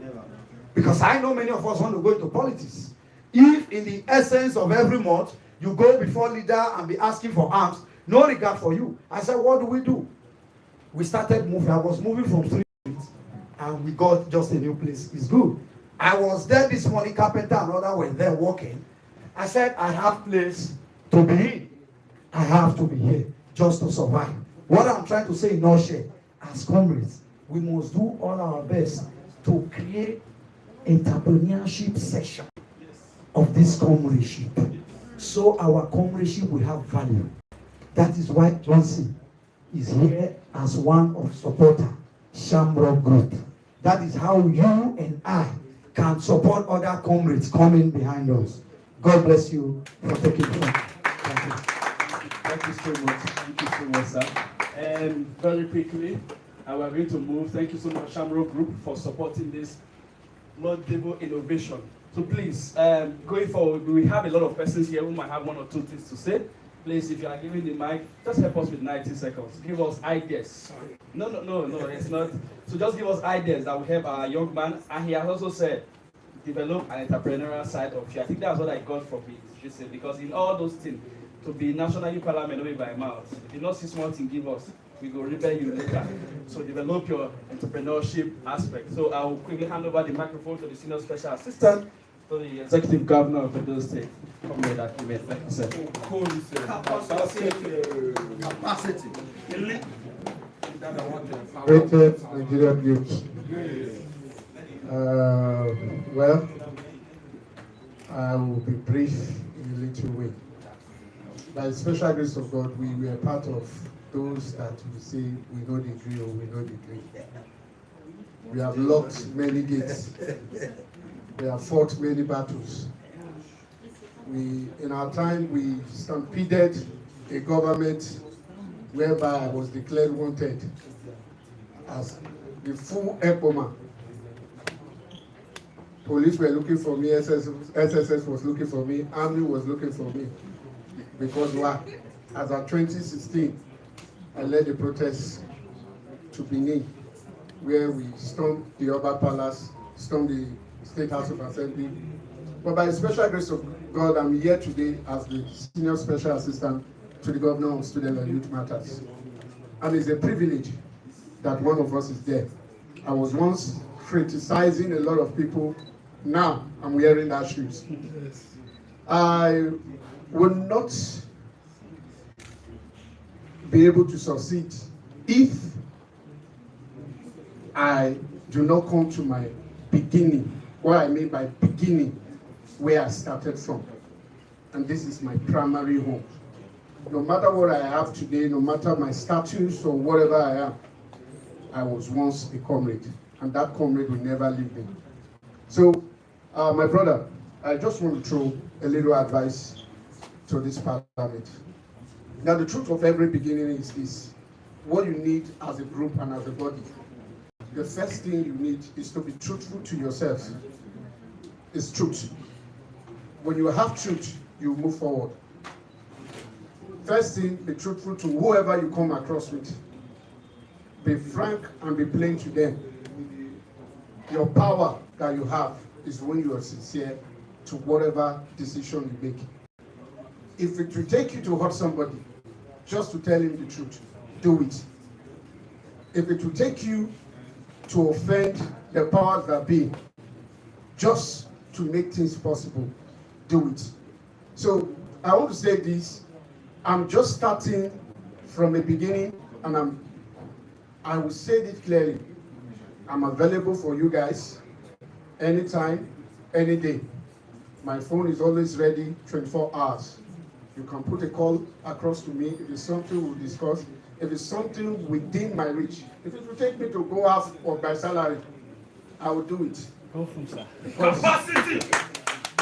I cannot say with the level of my principal, because the government's money is meant for the government. But the little resources in which I can use is part of my salary. And for you to become a great leader, you have to sacrifice from your pocket if you want things to change. And that will also go to you as the leader. Whatever sacrifice you make, don't ever see it as something you want to benefit. Today, when my appointment came, a lot of persons were surprised, even me. I was shocked. I never expected it. God gave it to you. But God brought it. So whatever sacrifice you're today, don't always expect a result at that minute. It might take sweat from you. It might take a lot from you. But be ready at all times to sacrifice. So I want to say, on behalf of my principal, Governor Godwin Obaseki, we are willing to work with the youth. We may not be perfect, but we are trying our best. God bless you all. Thank you so much. Are you angry with the SSC? Please, a lot of applause for him. Thank you. He has promised to be able to use half of his salary. Hello, please. So I expect that you go to accounts office and find out how much is his salary. So I'll be expecting half of it monthly on NYP matters. But of course, you know EYP is also there. So when NYP collects, no, now let's get the other half. All right, thank you so much. I will quickly hand the microphone to Comrade Mavis for his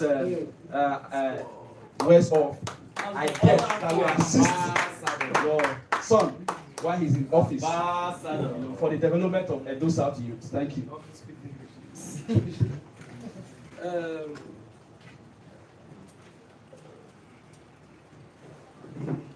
Honorable Stewart Sazoa, Honorable Member representing Edo South Central District at the level of Nigeria Youth Parliament. SSC, sir. That's student in government. All of that protocol duly observed.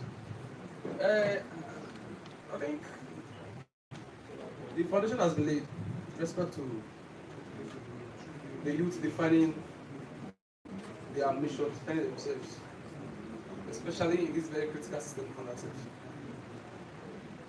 First for now has made it clear for us that go out of our shores sometimes to go Basabi in another person's meta expression.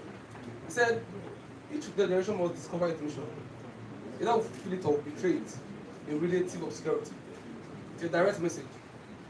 And it confirms a lot that has been said here.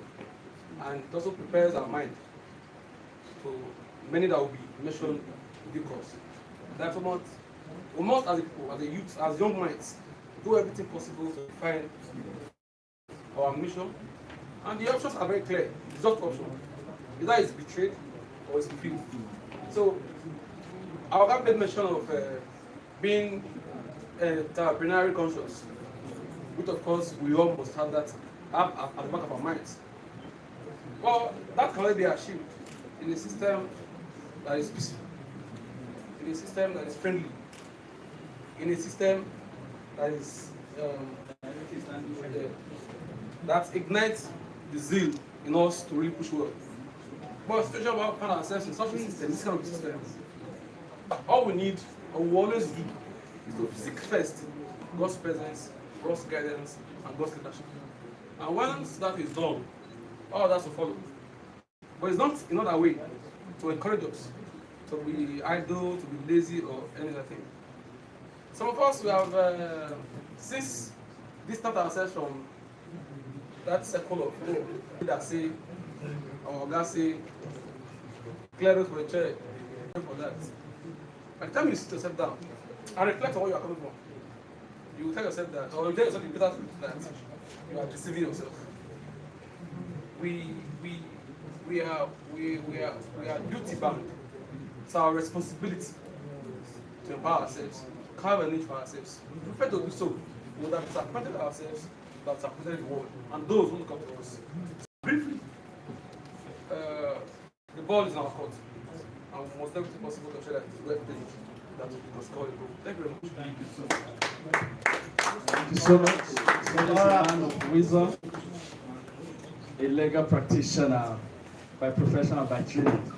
Thank you so much. Quickly on call on Comrade Salami to Comrade Salami. Thank you so much. Guide him as you have been guiding us. Thank you. Greatest Nigerian youth. Great. Are we tired? Greatest Nigerian youth. Great. First of all, I want to appreciate us for being here. This is almost 2 o'clock and we are still here because of our dear friend here, Stewart Osasua. What I have to say to you is very simple. Spiritually, heaven is happy with you for what you have done. For what you have done. And by God's grace, in my own little way, I will discuss. I will see how we can support you. We might not have a physical card, but we have some few connections can always come to. There are some youth from the South, the diaspora, who really wants to hear you. Have your proposal or what have you for the Edo South youth, and they will key into it. Alright? I know you are a very, very smart person, you are intelligent, so when we meet, we'll discuss how to network and bring your plans to fruition. First of all, thank you so much. God will continue to uplift you. I know it's not easy to gather youth together. Alright, I was just telling him that by God's grace, we might not have a physical card to give to him, but we'll try and link him up to some of the Edo South youths in the diaspora. In the diaspora to see how they can support and sponsor his projects. Because I've known you from University of Benin and you have been very, very exceptional, and personally will say you out because it is our duty to actually promote you to the outside world. Because those in Italy, in Germany, they don't know you. But if you want to call them, you know, there's one boy coach as well, he's doing so well. Please reach out to him. It's as simple as that. Those of us that have those contacts, don't be selfish with those contacts. Try your best and sell your fellow youths. If he becomes a minister tomorrow, even though he forgets me, I know my children might benefit. Because by then, even me, I don't see get money. You know, just so let us try and help ourselves. I never see it. Don't worry. So let us try and support ourselves. It's very, very important. Don't be envious of anybody. Just pray to God to also help you, like my brother said here. We all strive to be better. And until the last person gets empowered financially, emotionally, and mentally, we will not rest. So thank you so much. God bless. Thank you so much. God bless you, sir. At this point, we agree for very quickly in the next 30 minutes. We're going to throw this open. You're just going to signify. I'll bring the microphone to you. If you have words of, thank you so much. Thank you. If you have words of admonition, advice on ways to make him and his office effective during his tenure, Please, the microphone is up. Anybody? Okay, thank you.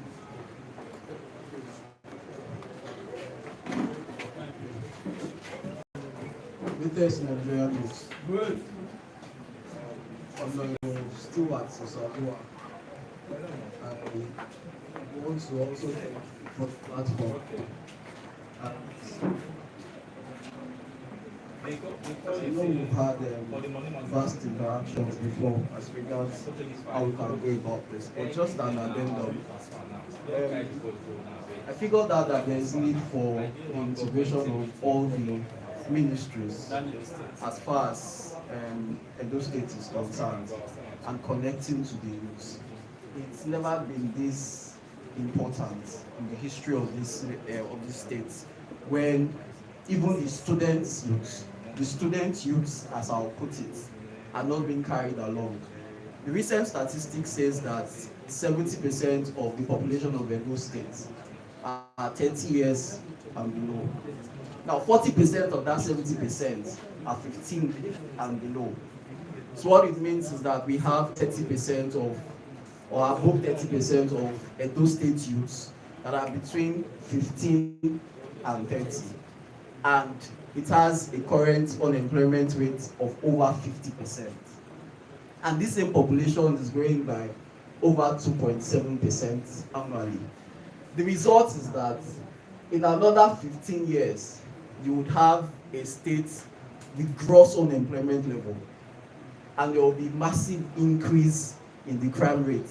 You see, this whole thing of cybercrime is predominant in Edo and Delta states. Give it another 5 years. You'll be amazed what you will see. Because our students will not even want to go to our tertiary institutions anymore.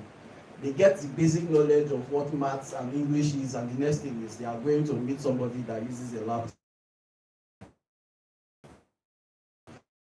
to learn how to use it for cybercrime.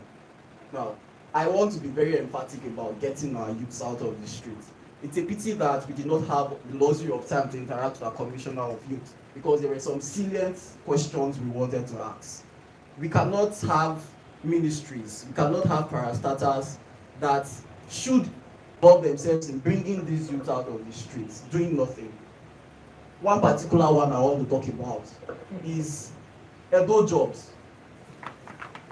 I feel that we have lost focus, because you cannot have an institution or a parastatal which, according to them, they are profiling for their so-called recruits, as far as their programs are concerned, are youths.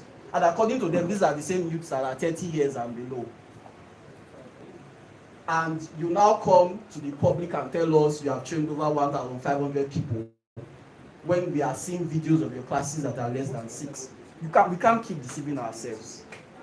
And when Allow Dao Summit is coming up, they'll go and pay people 1,000 naira and bring them and say they are Edo jobbers. We know all these things. Now, I want to be very particular about Edo South. Reach out to these persons, these parastatals. Reach out to the persons that are involved. Give them your templates. If they are not ready to follow suit and they are not ready to key into it, if there is need for protest, let us know. Because I think that we are this whole consultation part. I think in Aluta they will say consultation, consolidation, and confrontation. We are spending too much time. We are spending too much time on consultation and consolidation. These persons do not even look at us anymore. We are asking the commissioner of youth as regards the schools that have been closed, and he was telling us a particular institution for 4 years has been built, yet you have not opened it, but the structures are not dilapidating. Does it make sense to anybody? No. Does it make sense to anybody that even with the natural theory of use and disuse, you have built something, even if it's a house? If you build a house for 4 years and you don't go to open it, the structures will start dilapidating. It's normal. Now you have tech equipment in there.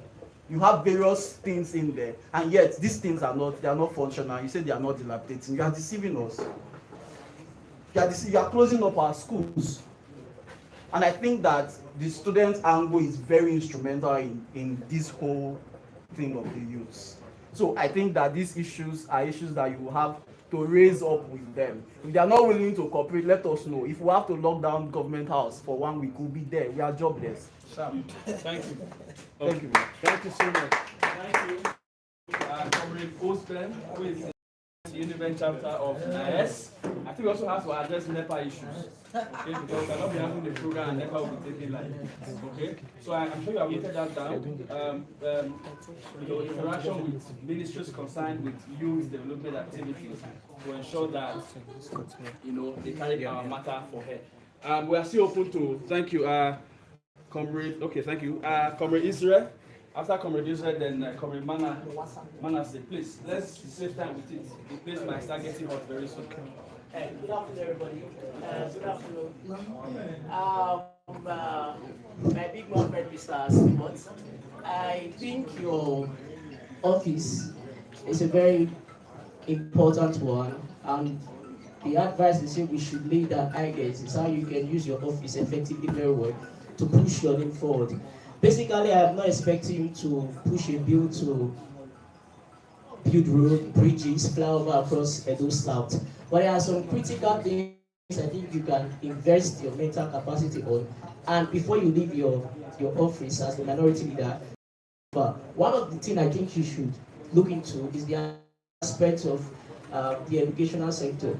Now, your office majors the youth, students. I think organizing some programs, educational programs across the Edo South can actually blow you very well, can actually expose you very well. For instance, in the secondary school sector, you can come up with competition, and this thing actually requires sacrifice. That's just the fact. It might require your hard-earned money yourself, but trust me, when it is being heard that a youth from Edo South is championing a particular competition that is engaging the cerebral knowledge of students in the secondary school level, which I will tell you, there's one thing the digital age that we are doing that is very, very important. When you are carrying out such program, try as much as possible to publicize this program. Now, when you do program in, for instance, mathematics competition amongst the secondary school, being championed by you, this is something that even, for instance, the Ministry of Education is not doing. But you as a person holding such position is championing such a program, mathematics competition. It could be mathematics competition, it could be English competition. We have heard of Olympiad chemistry competition that is known all across the country. You can come up with something like that, a mathematics competition across school. You mustn't give them 1 million naira cash prize. 100,000 naira, they will appreciate it very well. Then you can go to the university sector. Now we have different universities in Edo State. You can come up with a critical competition among secondary school. I remember back then there is a competition. Because I'm handling a competition, but now it has not gone beyond University of Benin. But I'm actually selling this idea to you, which I know in your office, as someone that is involved, actively involved in the youthful aspect. One of the major things about education, you come up with a competition across the universities in Edo State, Uniben, AAU, EMO. These are competitions that you can publicize it. It will sing your name far aloud that a youth like this is coming up with idea that even the state government, the federal government, they are not actually doing. And trust me, anything that propels education very well, it sings the name of that person amongst the citizens of the country. So I think that's one thing I think you can look into. Like I said, it might warrant you to use your money, but trust me, using your money, selling your name. I know of a quote that says, we count our success not by our works, but how many lives we make to start working. You can make things to start working, selling your name rightly. Before leaving that post, I can assure you, your name will be recorded for something very, very important. Thank you very much. Thank you so much, Thank you. Good afternoon, everybody. My name is Abola Manasseh, and by the grace of God, I'm special youth envoy to the New African France Summit. All right. So one of the things I'll suggest, all right, to the New African France Summit, which is a strong affiliation with the United Nations Youth Sounding Board and EU in Nigeria. As a youth-based organization, what you do. It's important that you strike partnership with some of these international bodies to establish cultural exchange programs that will help young people within the Edo South constituency which you represent. So basically, you could come up with proposals that will enable you to have solid partnership and collaborations with some of these international youth bodies that will help to improve those under your constituency. And I believe by engaging in that partnership, it will help boost international recognitions of youth within Edo South and also get them involved in what happens in the international scene. Thank you very much. Thank you so much, Honorable Manasseh. You have spoken from the angle I'd like to speak. The floor is still open. Okay, thank you. So finally, a lady is talking. I was beginning to ask. Say something to us. Thank you so much. Good afternoon, everyone. My name is Precious Patrick, and I'm a youth development enthusiast. So as such, I'm very excited and honored to be in the presence of great minds, rich minds, and all that. So this initiative is very laudable, and I want to appreciate the facilitator of this event, Honorable Stewart Osazoa, for this initiative, this platform to consolidate ideas and everything. So my own suggestion is my own suggestion is that this initiative shouldn't just die like that. It's going to uplift your office in the National Youth Parliament. So I would like it to be widely publicized. If you can collaborate with the Ministry of Youth, if you can collaborate with the Ministry of Youth so that it can be involved in this initiative, it can be widely publicized, on mainstream media and all that, so that it can be inclusive. We are here now, and this is not the vast population of youth. It has to be other youth. And you can see that the last, they just concluded our INEC voter registration. The youth came out en masse, to register. We had 71.4% of youth that registered. So it goes to tell us that a lot of youth are interested in, joining ideas like they're interested in the brighter future. So correct me if I'm wrong. I believe that is the first of this kind of initiative here in Edo State, and I'm very proud that it's coming from a great leader. So in order for it not to, diminish or die, there should be media publicity. There should be workshops. There should be enlightenment generally for the youth to make it more inclusive, to gather a larger population of youth for this initiative so that it can last longer, outlive your office, in the National Youth Parliament. Thank you. Thank you so much. We will take, all right, I'll come to you. Take 2 more persons and then probably round up this session. Okay.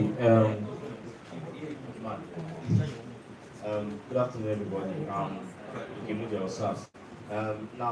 I've known Mr. Steve for some while now, and apart from this position, I know that he also owns studios and stuff. So I think he can also collaborate with himself in Idol Studios to ensure these kind of things continue. So maybe create a YouTube or something where this kind of dialogue can keep existing. Invite more persons, where persons you can see. If there's one thing you can take from this thing is that everybody has something to say, and you can pick something from there and know that this is something that should continue. This is something that people always want to say, and you can create maybe a platform whereby people always have the opportunity to talk to their leaders, because you can assess the leaders and they can assess you. It's something that when you put on air or something, people can always share, and will also make both the body to be more publicized and the purpose to be actualized. Thank you. Thank you so much. And very finally, Honorable Blossom, thank you so much. Good afternoon, everyone. I want to come in from the aspect of gender. Okay, we've said so much about mobilization, we've said so much about sensitization, My honorable colleague in the University of Benin made mention of majority of youths being between the ages of 15 and 30, the majority of these youths being unemployed. We also understand that majority of these youths are exposed to gender-based violence. They are exposed to contraction of sexually transmitted diseases. They are exposed to teenage pregnancy on a very high rate. The number of teenage mothers, the number of teenage fathers has doubled in recent times. You see children between the ages of 15 and 20 already having their first 2 children, and then they do not have any they don't have any capacity to take care of those children. So I would like for where's Mr. Stu? Yes, I'm taking over his behalf. I would like for us to ensure that there is active sensitization, and uptake of family planning services or life planning services amongst young persons. These things are not only for those who are married, those who are couples. These are also things that can prevent these problems from spreading, teenage pregnancy, and of course, irresponsible parenthood in the long run. And again, most of all these things we say here, they are documented, we publicize them via television and all of that. The main persons who are supposed to have access to this information are not here. They are out there on the streets. So active sensitization programs, rallies, and all of that from time to time would be very, very much welcome to see that the messages that we have gathered here, the decisions we have reached here are carried out to those persons who really need them. Thank you very much. Thank you so much. Please a round of applause for the chairman gender Edo State Parliament. God bless you. I'm happy to announce that everything we have done here since we kickstarted this program is being published online by our able live recorder from Nigeria Watch. Thank you so much. I want to appreciate everybody outside. I can see a lot of viewers on your tab. I want to appreciate all of you for taking out your time to join us on this event, which is aimed at integrating the youth for a better and sustainable youth development in Edo South. We have said a lot today, and I'm sure we are going to keep saying more going forward. Okay? But one thing is key, that in as much as we have made our verbal contribution, our fiscal contribution may at one time or the other be required. And it is to appeal to every one of us here to say, okay, please make yourself available where your material might not be needed or your word might not be needed, but your presence might be needed. We'll continue to consult until it becomes absolutely necessary to confront. We will continue to consult. Because at the end of the day, even confrontation, the solution to confrontation ends at the table of consultation. There is no war that have ever ended or that have ever solved by fighting with guns. We fought with guns and then we called ourselves to the table and say, let's discuss that matter we refused to discuss before. And so therefore, we must keep engaging to ensure that our youths are developed, our youths are emancipated from the shackles of unemployment, from the shackles of unemployment, from the shackles of retrogression, from the shackles of many, many things that are shackling them. So, ladies and gentlemen, I want to thank you, Mr. Stewart. I'm expecting him to come and give his vote of thanks. So, in his absence, I will call on one of the active partners in this program, the Young African Leaders Initiative, to give us a vote of thanks, and so that we can close. But first, let me quickly appreciate again Benin City Window of America for giving us this hall to use. Thank you so much. ELM Network, Edo State, Dorinda Skin Naturals, all our ladies who want to glue. Dorinda Skin Natural is your glue plug. The plug too short. They bond. Of course, the Idol Studios, which is championed by the convener of today's program, the Youth for Youth Development Initiative, the Blue Heart Academy, State Crypto World, Shamrock Group, Rotary Club, University of Benin, the Edo State Parliament, the Nigerian Parliament. All of you are very wonderful. We thank you and we appreciate your presence here today. Thank you so much. The student union government, the student stakeholders that came here today. Thank you so much. We appreciate it. Line in. Good afternoon again. Good afternoon, guys. I want to appreciate every one of us for staying with us till this time. It's not easy from since morning till this time. That it's a huge sacrifice, and we do not take it for granted. We want to say a very big thank you for coming out. Your presence means a lot. A meeting, stakeholder meeting for this year wouldn't have been possible if the hall is empty. If we call for a meeting and the hall is empty and we just come here, we just pack our things and go. Because if we want to talk to ourselves, we can just call ourselves on the phone and we talk. But we just want to feel that communionism among ourselves. That's why we called for this. And we want to appreciate you guys for coming up. We say, God bless you as you go.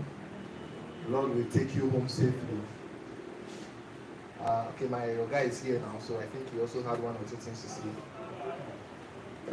All right, in just 1 minute, I want to say thank you to each one of us that are seated in this room or that were seated in this room at any point in time today. I quickly want to appreciate you for your understanding, even if it took too much time than expected and we did not start the time. Meanwhile, I also want to let you know that you should be reassured that we are not going to sleep after this. And one thing I've always developed myself for is if you really swear, make sure you more. It means in English, we have been here now, but it means in English, whatever you start, make sure you bring it to a completion. So in that wise, the recommendations from this meeting, certain persons will be selected to come up with a recommendation and a conclusion from this meeting. And this conclusion will be sent out to various bodies, agencies, individuals, businesses that would act on this recommendation, so that at the end of the day, what I said earlier, as regards job opportunities, profitable engagement. See, I'm always particular about financial profits, because at the end of the day, more tell ourselves the truth. As youth, if there is no financial profit at the end, it may not be today, but at the end, we will not be interested for a very long time. So I'm always very particular about that. That is why I always want to push in that regard. That was why I was also very particular with that in my NYSC days. So that is the success I still want to get, serving you all as a those out youth. So I want to make sure that financial profitable activities and engagement also come up and we benefit from whichever way it could be. So thank you so much for coming. Trust me, I have to say these 3 words. I love you all. Thank you so much. Okay, we should have the national anthem. We started with the first stanza, we should use the second stanza to win now, right? Thank you. 1, 2, 3, go. Oh God of creation, direct our noble cause, and right our leaders right, help our youth the truth to know, in love and honesty to grow, and live in just and truth. Great lofty heights attain to build a nation where peace and justice shall reign. Thank you so much. Interview. Yeah.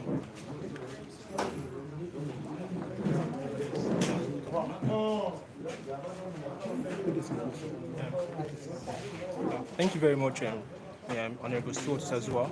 This is NIGERIA Watch. Please, can we know your name? All right, my name is Stuart Usazua, member representing Edo South in the Nigerian Parliament. Thank you very much. So we understand that this is an Edo South Youth Stakeholder meeting, and we are very, very much aware that the rep for Edo South in the National Youth Parliament. So, so many observations and suggestions has been made as regard what plans that will be implemented going forward. So, can you please give us a timeline or probably your response towards those suggestions and plans that have been made, and how well you are going to actually implement it?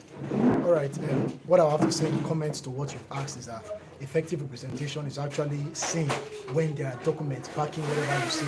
So in the documents I've created, there are timelines to all these engagement and activity that I've arranged on the document. And we are going to work on this document by collaborating with different youths which have sat on this hall today. galvanize ideas together. We're going to sit down together to drive the thoughts that are beneath these ideas to reality, because doing all this was possible without first collaborating with these youths who are stakeholders in society, as well as getting support from international recognized bodies who would also be of support to drive this to reality. So the idea is simple, it is direct. We are just going to work on everything. So pleased that most of the recommendations, ideas that were thrown up in the house were things that are already contained in my documents. What I was even happy about was a guy, Osapolo, who said something about my business collaborating with my office.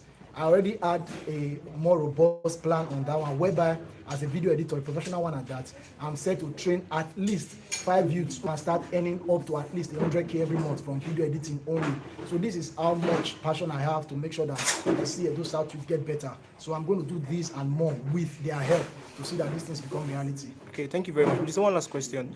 This is NIGERIAN, and one of our online audiences, the diasporans, those in diasporans. So I know that throughout this service session, majority of them actually follow the session, and they may be willing to actually give support to you.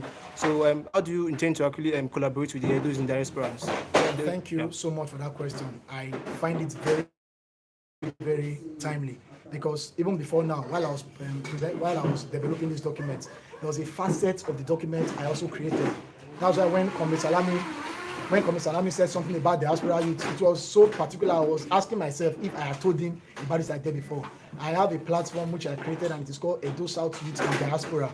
I have members of this platform who are, some of them are in Spain, some of them are in US, some of them are in UK. So we also wish to make this platform more robust, because we understand that many of these persons in diaspora, they are always ready to know and hear and get reports at every point in time what is happening at home, and that they can know how to coordinate themselves while they are away. So we have plans of reaching out to these persons, but we'd also use this opportunity to call and create the indulgence of persons out there who are listening to this right now, to also take the advantage to help us reach out to these persons in diaspora. The persons I know are few. The persons my appointees know are few, but the persons everybody know are many. So let us do this together and drive this development together, because those South youth in diaspora, they are also critical stakeholders in this agenda of youth development. Thank you. Thank you very much. Good luck. All right, thank you so much.